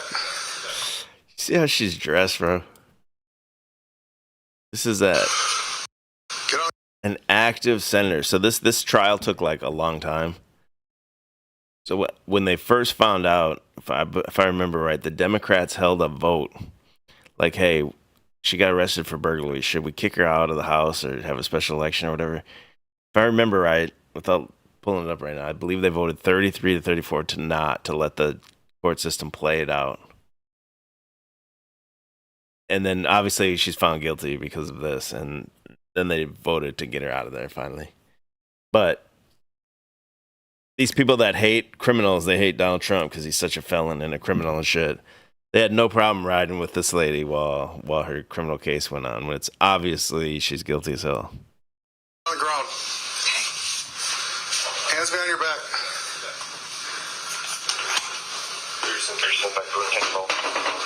This is one of the damn leaders of Minnesota. Carol? Yeah? It's Nicole. It's Nicole? I was just trying to get a couple of my dad's things because he wouldn't talk to me anymore. Also stole documents. I don't know. She's my stepdaughter. Okay, so that's a real big key here. It's kind of hard to keep track of this because this lady does have some mental decline, this lady talking. She just discovered it's Nicole right there. You could hear it in her voice. And then later when the police question her about it, she's saying, I didn't learn it was Nicole until you guys told me and stuff. So it seems like it's not all firing the right cylinders up in her head here. And that was a big part of this lady's defense, was trying to like scapegoat it all on the mom and say that she gave her things that they found her with, and then, you know, basically like prove that she didn't give this to me months ago because her mental is declining. Real grimy shit. But yeah, she was after like a laptop, so I wonder what the hell is on that laptop. Steal any documents? How did I steal documents? And that's the other thing I want to say. The lady there says she's here to steal documents. The lady kind of knows what's up. I don't know exactly what documents she's after, but... Cool, what's your last name? Mitchell. You had your Aunt Nancy do it. 30 Becker Route 1015. No one did anything. Was there Nicole Mitchell in house? Stand up. Check it. No one stole anything here, Carol. I don't have anything on me. Yeah, another part of her defense, she was just there to just check on her. Yeah, in the burglar outfit, like Beholder says. You got anything on you? No.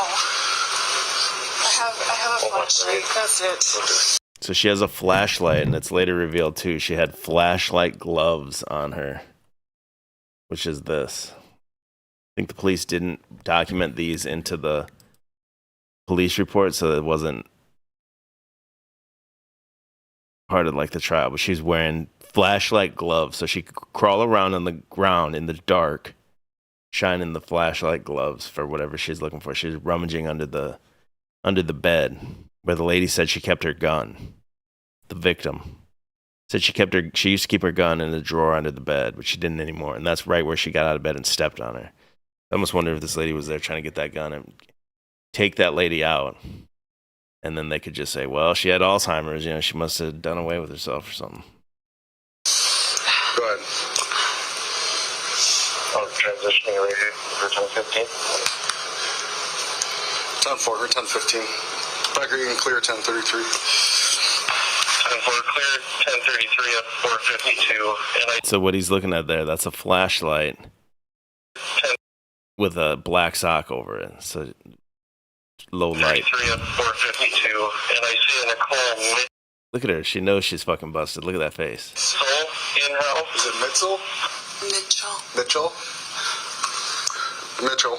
What's your date of birth? 10-4, not finding one then. Huh? 10-10-1974. 10-10-1974. You got a middle name? Lynn. Middle name Lynn. Anything else in here? Did you drop there's anything not. else? No, Okay. sir. All right. She's gonna do what she's gonna do. Okay. My dad died last year. She's paranoid.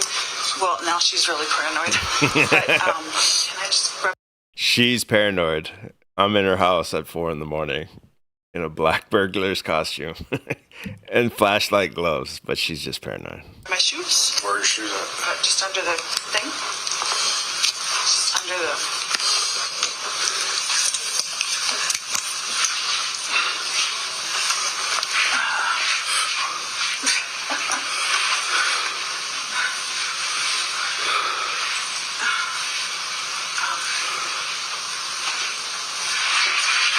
stolen anything from her, and I know this sounds weird. I mean, when my husband handcuffs, but never. Here, why don't you get up? I'll grab them for you. So. We're black. They're black. Have a seat. Oh. They're just stuck under there. 38, we got it. That Minnesota nice cop, yeah. I think this shit is real, dude, because this lady's just completely insane.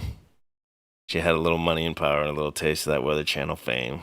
Then she gets in the house and she thinks she gets even more power. Like, just goes to her. I think this is totally what a woman would do. She thinks she's beyond reproach now. She can just do anything she wants.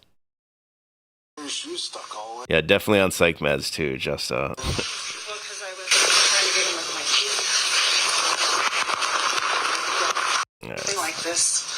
I've never done anything like this. You're gonna find it out. I'm a military commander, for God's sakes. I've never done anything like this. And then she went to court to say, I'm not guilty. After she said, I've never done anything like that. Okay. She's got severe Alzheimer, and there were just a couple things in my dad's I wanted to come get. Because when everything tried to help her right after the funeral, she's trying to get money. She kept... The mama said she's trying to get money. I can show you my bank account. Well, let's go upstairs. Have extensive resources.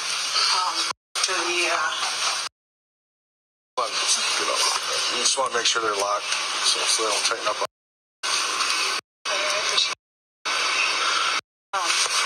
Restarting, pulls out window. Okay, hold on. What's crazy is on the one where the video I had up earlier, that where she was suing the Weather Channel back in the day, they talk about she went to, I think it was some college in Atlanta, and she even did some like law classes or some law undergraduate, or I can't remember exactly. But and then this guy reads her the Miranda, and she just starts singing like a canary. You'd think you'd know enough to just shut the fuck up. You're on custody. I'm going to read you your Miranda rights, okay? I also noticed a hammer on the steps to my last court in the room. What?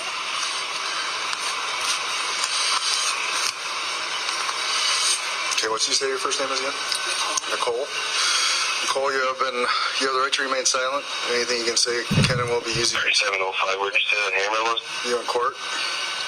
You have the right to talk to a lawyer and to have the lawyer present now or at any time during questioning. If you cannot afford a lawyer, one will be appointed for you without cost. Do you understand each of these rights I've just explained to you? I do. Having these rights in mind, do you wish to talk to me now?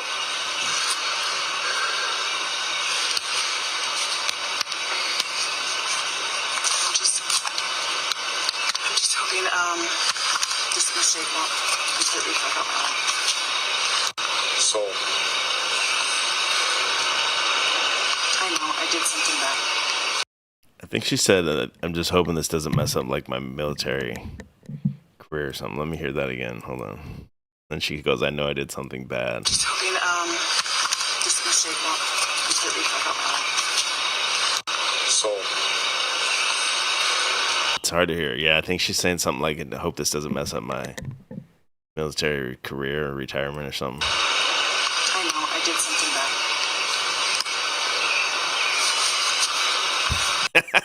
EBT says she looks like a wee me character. do you wish to talk?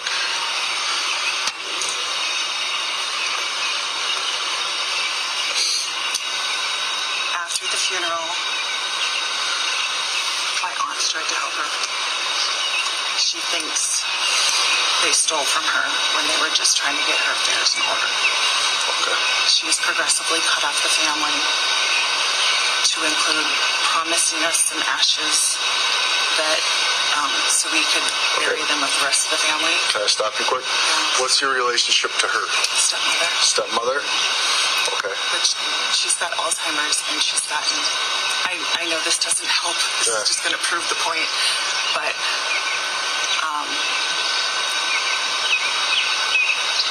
she's gotten paranoid, and things roll out to get her, and won't let anyone in the house.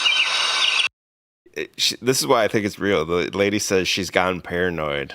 and thinks everyone's out to get her. Only a person with like zero self-awareness would say some shit like that in this situation. And I just wanted to get a couple of my dad's mementos. And that's all. So drive 4 hours at 4 a.m. I'm gonna just want my dad's shirt, basically, is what she said. She admits she parked the car. It was like down the block and everything. She had a crowbar, busted in through the window, climbed around on the ground, and the lady stood up out of bed and stood on her back, basically. That's how she knew there was a burglar in the house. Dressed like this.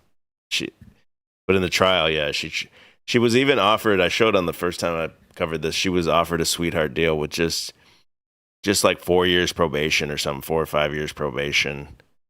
And she didn't even drop that. And they asked the lawyer, like, why not? And even the lawyer was basically like, well, in a roundabout way, the lawyer was like, well, she's a dumb bitch. He didn't say that, but you could just see the look in his eyes. Like, she thought she was going to go to trial. This is the hot weather channel chick. She thought probably the whole life, everyone fawning over her and giving her everything she wants, simping for her and shit. She probably thought, I can go turn the charm on this fucking jury because she's so delusional. And nope, didn't work. So she hasn't been sentenced yet. She's facing some serious time, but can't remember. It's like 2 to 20 years or something like that.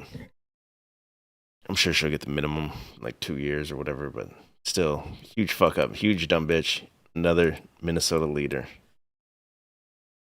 Partway through the door, off and on, trying to get in. The ex-boyfriend, CTSD, not in the right mind. Means anything, but she's a state senator. Yeah. That's for it. He's all questions. So I'll run this since they're busy. So my caller has a knife. No mention of weapon of the suspect. She's got a Prius. Driving a Prius. Crazy bitches be crazy, John Bernard Shaw says. Grief makes bitches do wild stuff, though, for real. Man, EBT, do not simp for this Weather Channel bitch. Don't watch the Gooner videos of her. She's a crazy bitch, dude. She's completely crazy. And I could go even deeper in that. There was some other stuff I found. But I got to start bringing this thing home. I'm almost 2 hours in. I still have so much more shit to get to. What I'll do, maybe I'll speed run through Walz because there's so much on Walz where the buck stops with him. I could do an entire whole stream on Walz.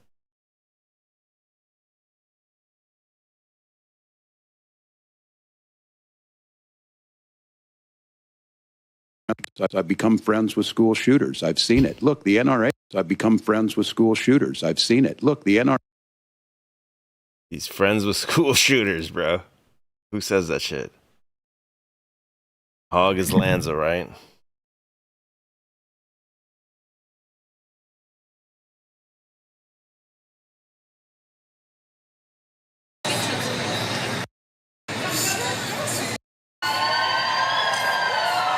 The dancing queen here, Tim Walz. His goofy ass wife, too. See you all. Great to be here in Pennsylvania. Awful lot of teachers there. So really excited. So. Do you want to clarify the comments that you made about school shooters? Yeah, and look, you got to see me. These folks know me. I'm super passionate about this. The question come up about school shooting. We're talking about everything except school shootings. And I sat as a member of Congress with the There's Fetterman, his handler back there. You see him lurking? Sandy Hook parents, and it was a profound movement. David Hogg is a good friend of mine. You have seen me do. David Hogg is a good friend of mine, he says.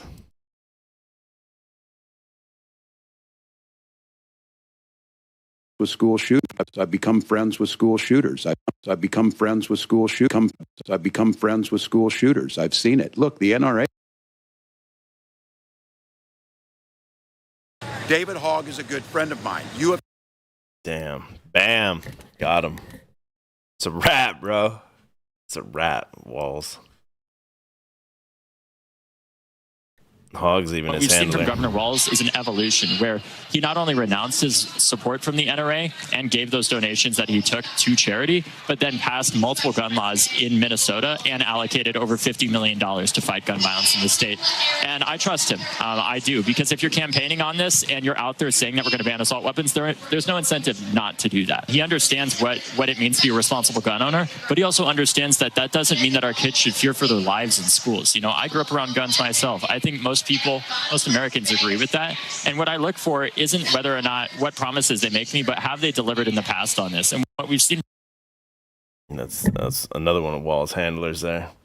Huge links with Walz and China. Probably won't get into that tonight. I got to start bringing this home. There's so much to get into on the Feed Our Future front. And so I'll just have to, we'll have to do a Tim Walz stream coming up. Keep this all together.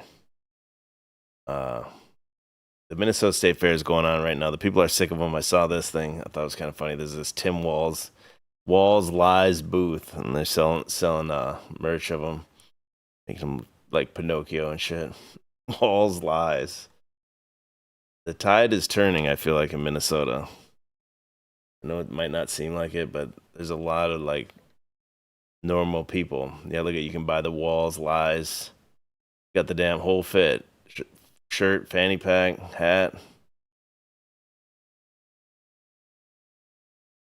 Yeah, the wheel of lies. You spin this wheel. It's all his little lies that he told on the campaign trail. Weird little lies, too. He said he was, what do you call it? He says he was in Hong Kong, I think, during the Tiananmen Square massacre, and they tracked down his military records, and he's was still in Nebraska or something at the time when that happened. But he claims he was there when it happened. Constantly was, I think it was 20 times every year flying over to China, having students even bringing with him. I can't remember the name of the foundation now. He started a foundation where he could bring students with him over to China because it was so important. But as soon as he started, the governor, he shut it down. Yeah, I'm not drunk, I'm deaf. That when he was young, he got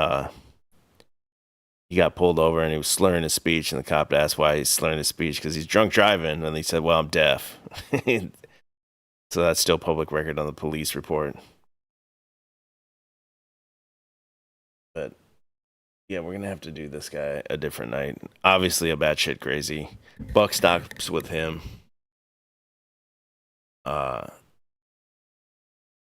There has to be some foreign influence pumping money and pulling levers for him behind the scenes, because I can't imagine this guy has the support that they say he does. He's just way too weird. The other crazy one is his wife. I gotta show just a couple of his wife because she's so nuts.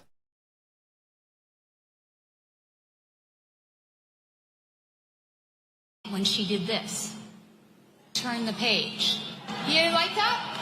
Okay, so I need you to be with me and practice with me. What are we gonna do? We're gonna turn the page. Oh, pretty good. Do it again. We're gonna turn the page, and we're gonna turn the page. All right, so I'm gonna be watching you, because when I see Wisconsin, and I'm one watching nationally on TV, because this is a pretty important place, and Minnesota helped you practice with this.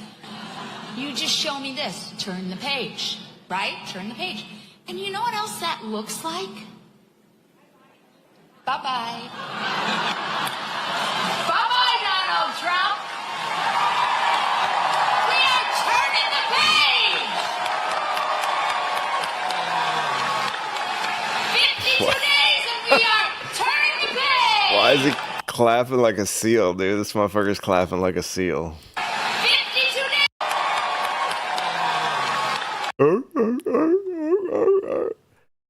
Oh, she's nuts, dude.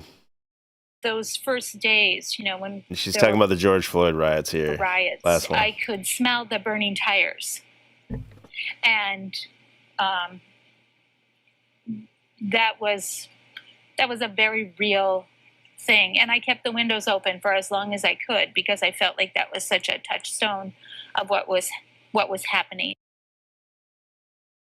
Used to love the smell of the burning buildings during the George Floyd riots. Crazy bitch. She's crazier than him, I think. Kooky as hell. Yeah, Walz and his fiance plan to be married in China. He looks like QOC here, doesn't he, in this picture? Yeah, we'll do a whole nother stream of Walz because there's just so much insane shit on him. Let's get into let's bring it home now. Last thing I want to get into is this thing called feeding our future.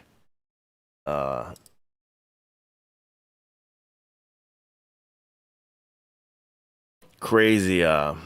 Let's look up the mugshots. I gotta go to Google. I think sometimes the Yahoo one here that I'm on now. I'm gonna show. So these are some of them. There's like this huge Somalian scam. And when you see this thing covered on the news story, basically the only face you're going to see is this one, this main white lady. So she was like the HNIC. She was the HNIC of this feeding our future. So what it was is they were like getting government money during COVID, saying they were feeding all these children and these meals. So what they did is they'd like create these LLCs, submit tickets that they fed whatever thousands of kids to the government and get all this money back. And then like they'd get a friend to open up underneath them to do the same thing. And then the friend would give them a kickback to do this. And it was kind of like, almost like a Ponzi scheme type thing. They'd keep recruiting new people in to do it. And over $240 million is the lowest they say that these people have taken. Like all combined that they got from government kickbacks. So when you see it on the news, they'll show this white lady, and then there's, I think it was it 37 or 57 mugshots? Let me see if I have it up here still. I have a whole nother list of tabs. Hold on. Where I thought I had that one up. Ew. Okay, here's when you hear, I'm going to play the video here in just a second. Yeah, COVID-19, it was like, COVID-19 pandemic relief money, basically the largest scam in the nation. It was all centralized only in Minnesota. The group was called Feeding Our Future.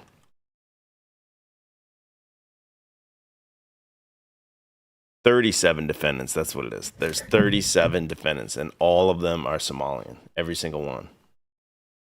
Oh, one other crazy thing I forgot to look into was that, wasn't that her name? Shiloh? Yeah, Shiloh Hendricks. I was going to get into that too. The lady that said the N-word to the little kid in Minnesota. So that was in Rochester, and that was like, that's maybe like an hour and a half south of the city. So there's nothing in between the cities and that. And then there's another super small city, and then they imported all those people there and stuff too. And that's what caused that, where she said that they're trying to charge her with some crime even though she didn't commit a crime. They have to like appease the mob. Anyway, we could have got into that, but I'm past that. So let me get into this. It's just called Feeding Our Future. You got to hear how fucking dumb. You know how dumb you would have to be. Yeah, this one right here. When you hear the investigation of like what these people did, it's so unbelievable that somebody would think this would actually work. And that's why I want to show the Somalia IQ, because it's just so absurd. There's nobody in the world that would think this would ever work. This scam. But apparently it did for a short time. They were able to get millions and millions of dollars and buy tons of shit. Nutrition program and the details alleged in these indictments, I want to provide an overview of some of the striking facts that we have uncovered in our investigation. First, the defendants obtained over $250 million from the feeding. And this is for the investigators themselves and stuff from 2 years ago. So these totals might be a lot higher by now if they were able to uncover more. the child nutrition program through Feeding Our Future. This money was to be used to feed needy children in Minnesota. Instead, it was used primarily for the benefit of the defendants. And this $250 million is the floor. Our investigation continues. Speed They them up used just a this little money bit. that was supposed to be used for feeding children to buy houses in Minnesota, resort property and real estate in Kenya and Turkey, luxury cars, commercial property, jewelry, and much more. We have seized property that was purchased with funds from the fraud wherever possible, and we continue to find and seize property these defendants purchased with money from the scheme. The work of locating the property is ongoing. And before I go on, I want to emphasize an additional point that can otherwise get lost in this massive scheme. The money that the defendants took comes from a child nutrition program designed to provide meals to needy children. The funds are to be used to reimburse participants for the food they purchase and the cost of providing meals. The reimbursement rates are modest. No one participating in this scheme legitimately, in this program legitimately, would ever imagine that they could hire staff, purchase food, store the food, handle the logistics involved in this process, make meals, serve them to children, and still make millions of dollars. It's not possible. Even if you are feeding thousands of children, as these defendants claimed, you simply cannot make much money working on this program legitimately. When this program works as it's supposed to, it takes a lot of effort to run it efficiently so that the food gets to children. Here, the defendants primarily pocketed the money for themselves, spending little on food, staff, and logistics. As alleged, And I have a story. I know a real life guy that dealt with a lot of these people. They were buying some food, and I'll get to that in a minute. But you just got to hear how fucking dumb this shit is when you hear it from this guy's mouth. Like, it's unreal. in the indictments, they didn't have to. They were running a scheme, not a child nutrition program. For a $250 million fraud, the allegations make clear that the defendants worked incredibly fast, stealing money for themselves at a breakneck pace. The plan began when the pandemic started in late March 2020 and spread rapidly. It quickly became the ultimate get-rich-quick scheme as the defendants capitalized on the pandemic and grew this operation within months. And the defendants would have kept going. Their scheme was only shut down when this investigation went public with the unsealing of search warrants in January of 2022. Now, perhaps the most staggering fact of all is the number of fake meals the defendants claim to have served. More than 125 million fake meals are at issue in this case. When multiple sites working with Feeding Our Future claimed 2,000, 3,000, or up to 6,000 meals per day, often 7 days a week, the numbers add up. Yeah, so these motherfuckers are writing on sheets 6,000 meals a day, 7 days a week, not even changing the numbers and just writing these forms out and submitting it in and getting up a shit ton of money. 6,000 meals out of tiny little kitchens in tiny little rural towns. Like all throughout the state, really, but even opening shops in small towns and saying they're feeding half the kids in the town and shit. They did all of this in a little over 20 months. These defendants were executing their scheme fast and in as many locations as they could. Feeding Our Future and these defendants sponsored over 200 sites around Minnesota. The indictments detail a number of these sites, and I'll talk about one or two during these remarks. Different groups of defendants utilize the sites, including sites where they claim to be feeding children, thousands of them, at mobile home parks, small towns, and storefronts. As I said, we have charged today 47 defendants. These are the first set of charges. 3 of these defendants are expected to plead guilty shortly. In addition to Amy Bach, other Feeding Our Future employees are charged in addition to the defendants who enrolled the false feeding sites, submitted false documentation, and made hundreds of thousands, and in some cases, millions of dollars from this scheme. Finally, as the indictments describe, this was a pay-to-play scheme. The money not only flowed to the defendants operating the fake meal sites, it also flowed back to Feeding Our Future in the form of kickbacks paid to employees in the form of millions of dollars. Feeding Our Future employees assisted on and received millions of dollars in kickbacks for sponsoring the fake feeding sites. While there are many details to the federal child nutrition program, some of which are set forth in the indictments, it is in essence a fairly straightforward program when it works as it's supposed to. The federal funds for this program are provided by the Department of Agriculture. Okay, yeah, so this, you gotta just see some of these. Basically, you just submit the slips of what you did. You need rosters. Showing that they had purchased food to prepare the meals as claimed. That's how the program was supposed to work. As charged in the indictments, Feeding Our Future sponsored sites solely for the purpose of obtaining money, not to feed needy children. The indictments explain how the defendants set up LLCs overnight to run sites, then immediately entered into contracts with Feeding Our Future, and then announced that they had sites to feed children.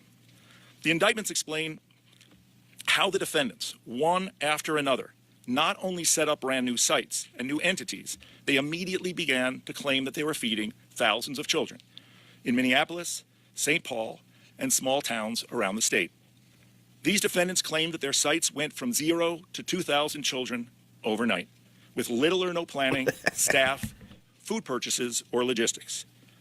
Once they had their applications approved and their contracts with Feeding Our Future set up, the defendants then prepared false reimbursement forms, many of which looked exactly the same.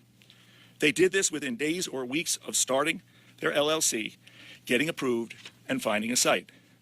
They then submitted false rosters listing thousands of children who either did not exist or who did not receive meals. These false forms were critical to the success of the scheme. Many reimbursement forms simply listed a number of children and then repeated that number day after day, week after week, month after month.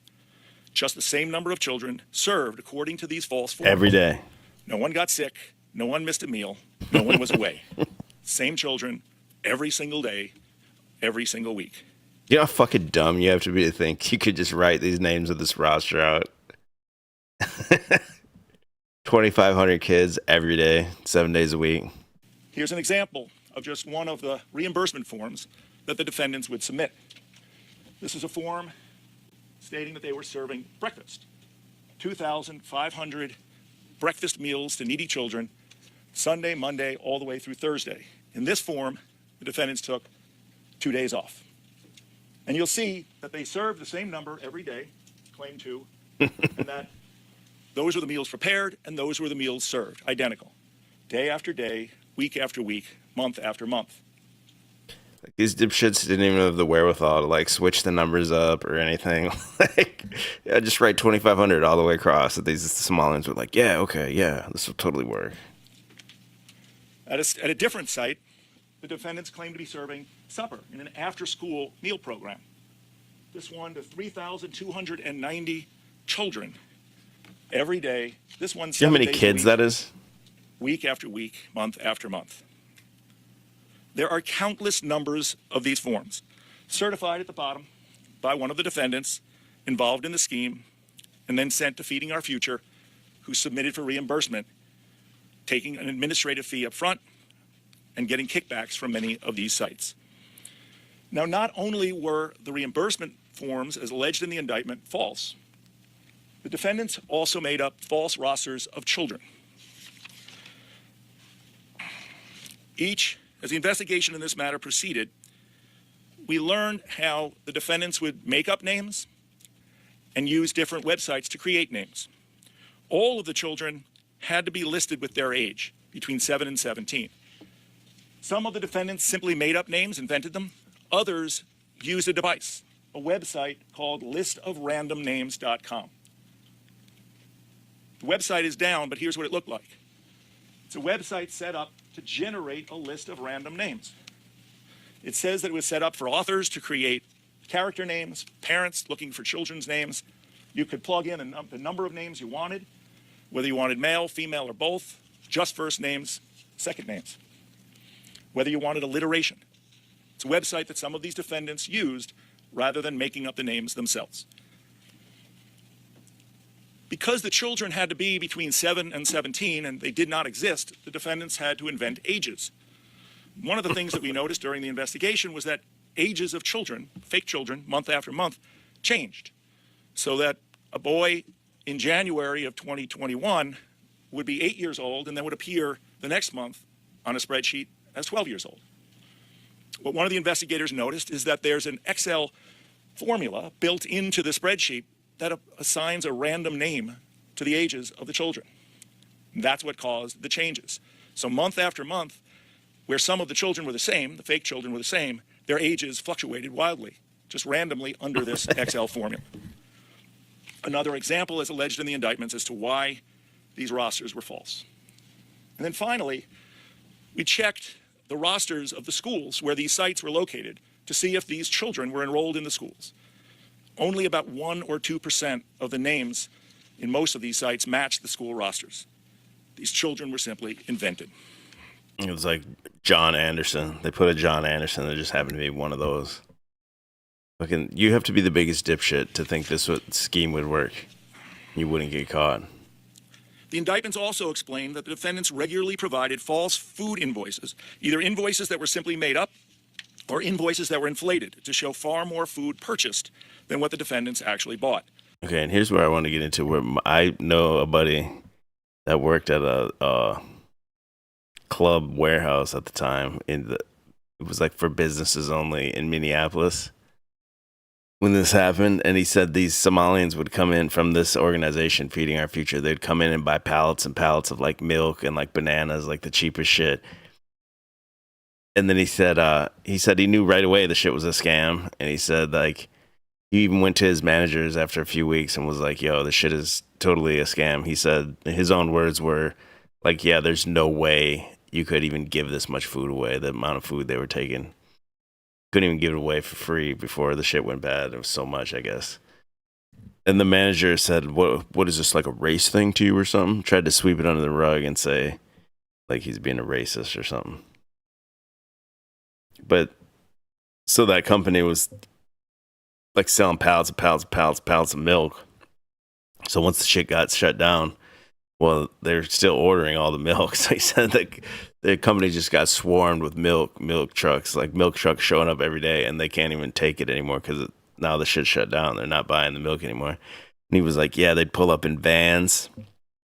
He said they'd pull up in vans, stinky, and they'd be like yelling at you, trying to load a pallet of fucking milk into a van and shit. Like, oh, dude, I was like, that would fucking suck. But yeah, so he knew the guys. Like when you look up the mugshots and shit, he knew like a good number of the guys.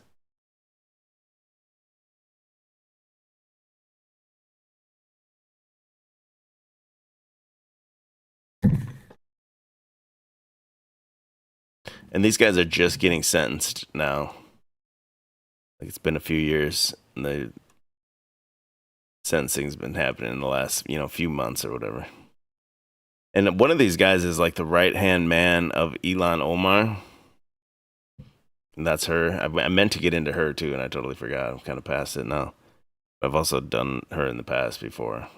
So look up that House of Reprehensibles stream I did before if you want to learn more about Ilhan Omar and her brother as her husband and all that. I covered all that. Yeah, Somali people living in the United States live in Minneapolis, where pockets are known as Little Mogadishu. It's just known as that. Mall of America, it's just called the Mall of Somalia. That's what people call it. So these people have completely taken over.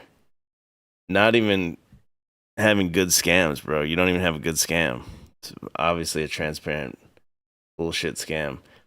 He was telling me what they would do too is they would like run this bullshit scam and submit their little invoices, and then my buddy said what they do is try to find actual donors that would donate some food and meals, and then they would take pictures of those meals like this is what we're doing. But it was like the donors submitted, one stack of meals or something.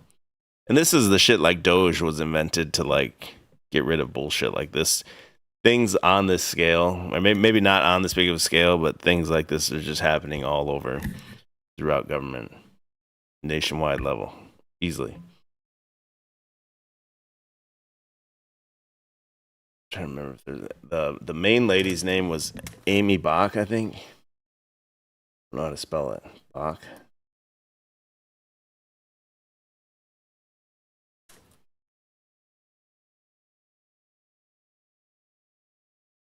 AIME. Hold on. When you see the story you usually just see like this picture, especially if you don't go into the story at all. You'll just see some white lady. So she was charged. She was buying all kinds of shit, this white lady. So she was the head. She was the HNIC. And then Amy Bach.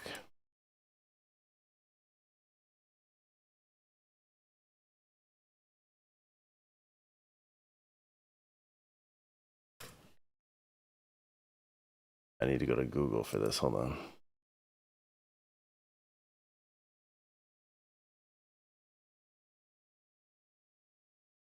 Had this black boyfriend. You know all those Somalians ran through it. You know it. I can find her actual boyfriend who was just black. He wasn't Somalian. There's a big difference. You've never lived around him. I gotta go to Google.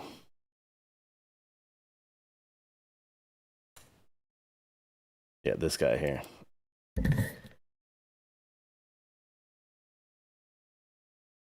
Facebook messages with the former boyfriend could be coming back to haunt the former head of Feeding Our Future. Federal prosecutors say Amy Bach oversaw nearly $250 million in fraud. Investigative reporter Eric Rasmussen is live in Minneapolis right now with moved in. Prosecutors say Amy Bach and her former boyfriend, Malcolm Watson, were living a life of luxury in 2021. But Facebook messages revealed in court suggest their relationship was on the rocks in December of that year. The amount of money I'm going to make tomorrow, you should be expletive happy, Bach wrote. Investigators say that was a day before Feeding Our Future asked site operators to donate to the nonprofit's legal fight with the Minnesota Department of Education. They ultimately won. Okay, so here's another thing I wanted to mention, but I don't see this being talked about in any of the news stories, is that this Feeding Our Future was actually buying food. First-hand knowledge from my boy, buying a lot of food. So where did that food go? I bet you that food went to like the Somalian grocery stores. I bet they brought that shit to the Somalian grocery stores, sold it for dirt cheap, and then the Somalian grocery store probably jacks the price up, and then the Somalians come in and buy the shit with the EBT. Guaranteed that's what happened with it. That fight with the state that kept millions of federal dollars flowing to Feeding Our Future and its partners. Bach later wrote to Watson. Okay, so what happened, I forgot to get into this part of it, is obviously it was a scam and they shut it down early, and this lady was able to sue, to start a lawsuit and say it was racially discriminating or something, and then the feds are forced to continue to submit the payments. So even though they know they're under investigation, they still just keep doing it and shit like that. I mean, these are like fucking dregs. Like, you got to be the dumbest criminal to think this is some fucking legit shit. I know how to make money. You say you do too, but have never once shown it. Damn, she was berating that brother. Why? Is there a reason you won't do what needs to get done to get ahead? Yeah, that's her mindset. Just do whatever to get ahead. That's why she fucked up. Amy Bach boyfriend. He had another, what was his name? Malcolm Watson. He was in the news again for some fucking... Yeah, here he is. Charged with 8 other unrelated felony counts. His name is Empress. Malcolm Watson. So this lady running the scheme was dating some brother named Empress. He was the live-in boyfriend of her. He just got in trouble again for...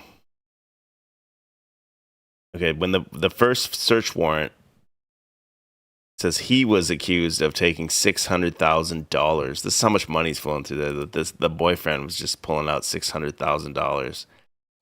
Money was spent on Las Vegas vacation, luxury car rental, items purchased from Caesar's Palace, Gucci, and Louis Vuitton.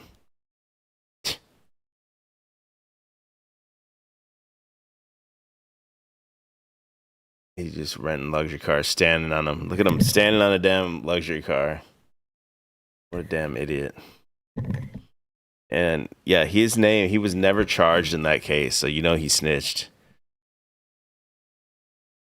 Now he has a new girlfriend. He's accused of 6 felonies.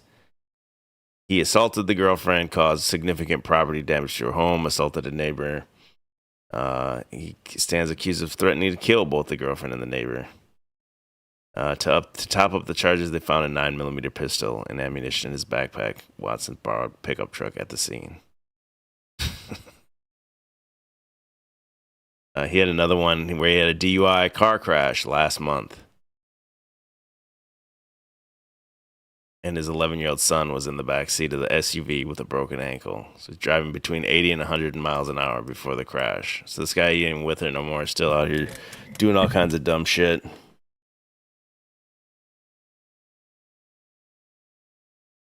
I don't know if I even covered that Feeding Our Future hard enough. There's so much meat on the bone there. And you can tie it into that Omar Fateh. You can tie it into Ilhan Omar. Definitely those people donating to them. If Omar Fateh got caught, had to pay back $11,000 that came from Feeding Our Future. This all happens under Tim Walz's watch. Fortunately, I'm going to have to shut it down. I'm way over my limit here. I got to go to work in a few hours. I would love to go a little deeper into this. But look for me back soon, and I'm going to do definitely a Tim Walz stream. I got a few other streams that I would like to, that I kind of set up in my head that I would like to do. But unfortunately, I got to shut it down. I'm just way past my time limit. I got to go to work. Yeah, but anyway, I appreciate everyone's time that was here. We didn't even get into this lady. This is the... There's so much to get into. There's the this lady, this angry man here. This is the attorney in Minneapolis. That's so easy on crime that's the reason nothing happens. You also got Keith Ellison, another Muslim Brotherhood guy in Minneapolis. It's like the version of the UK over here in the United States. There's Chinese elements involved as well here too. But anyway, thanks to everyone that was here for riding with me tonight. Appreciate you guys, and I'll be back sooner than later. Peace out.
Make America great again. Make America great again. Make America great again. Make America great again. And yes, together we will make America great again.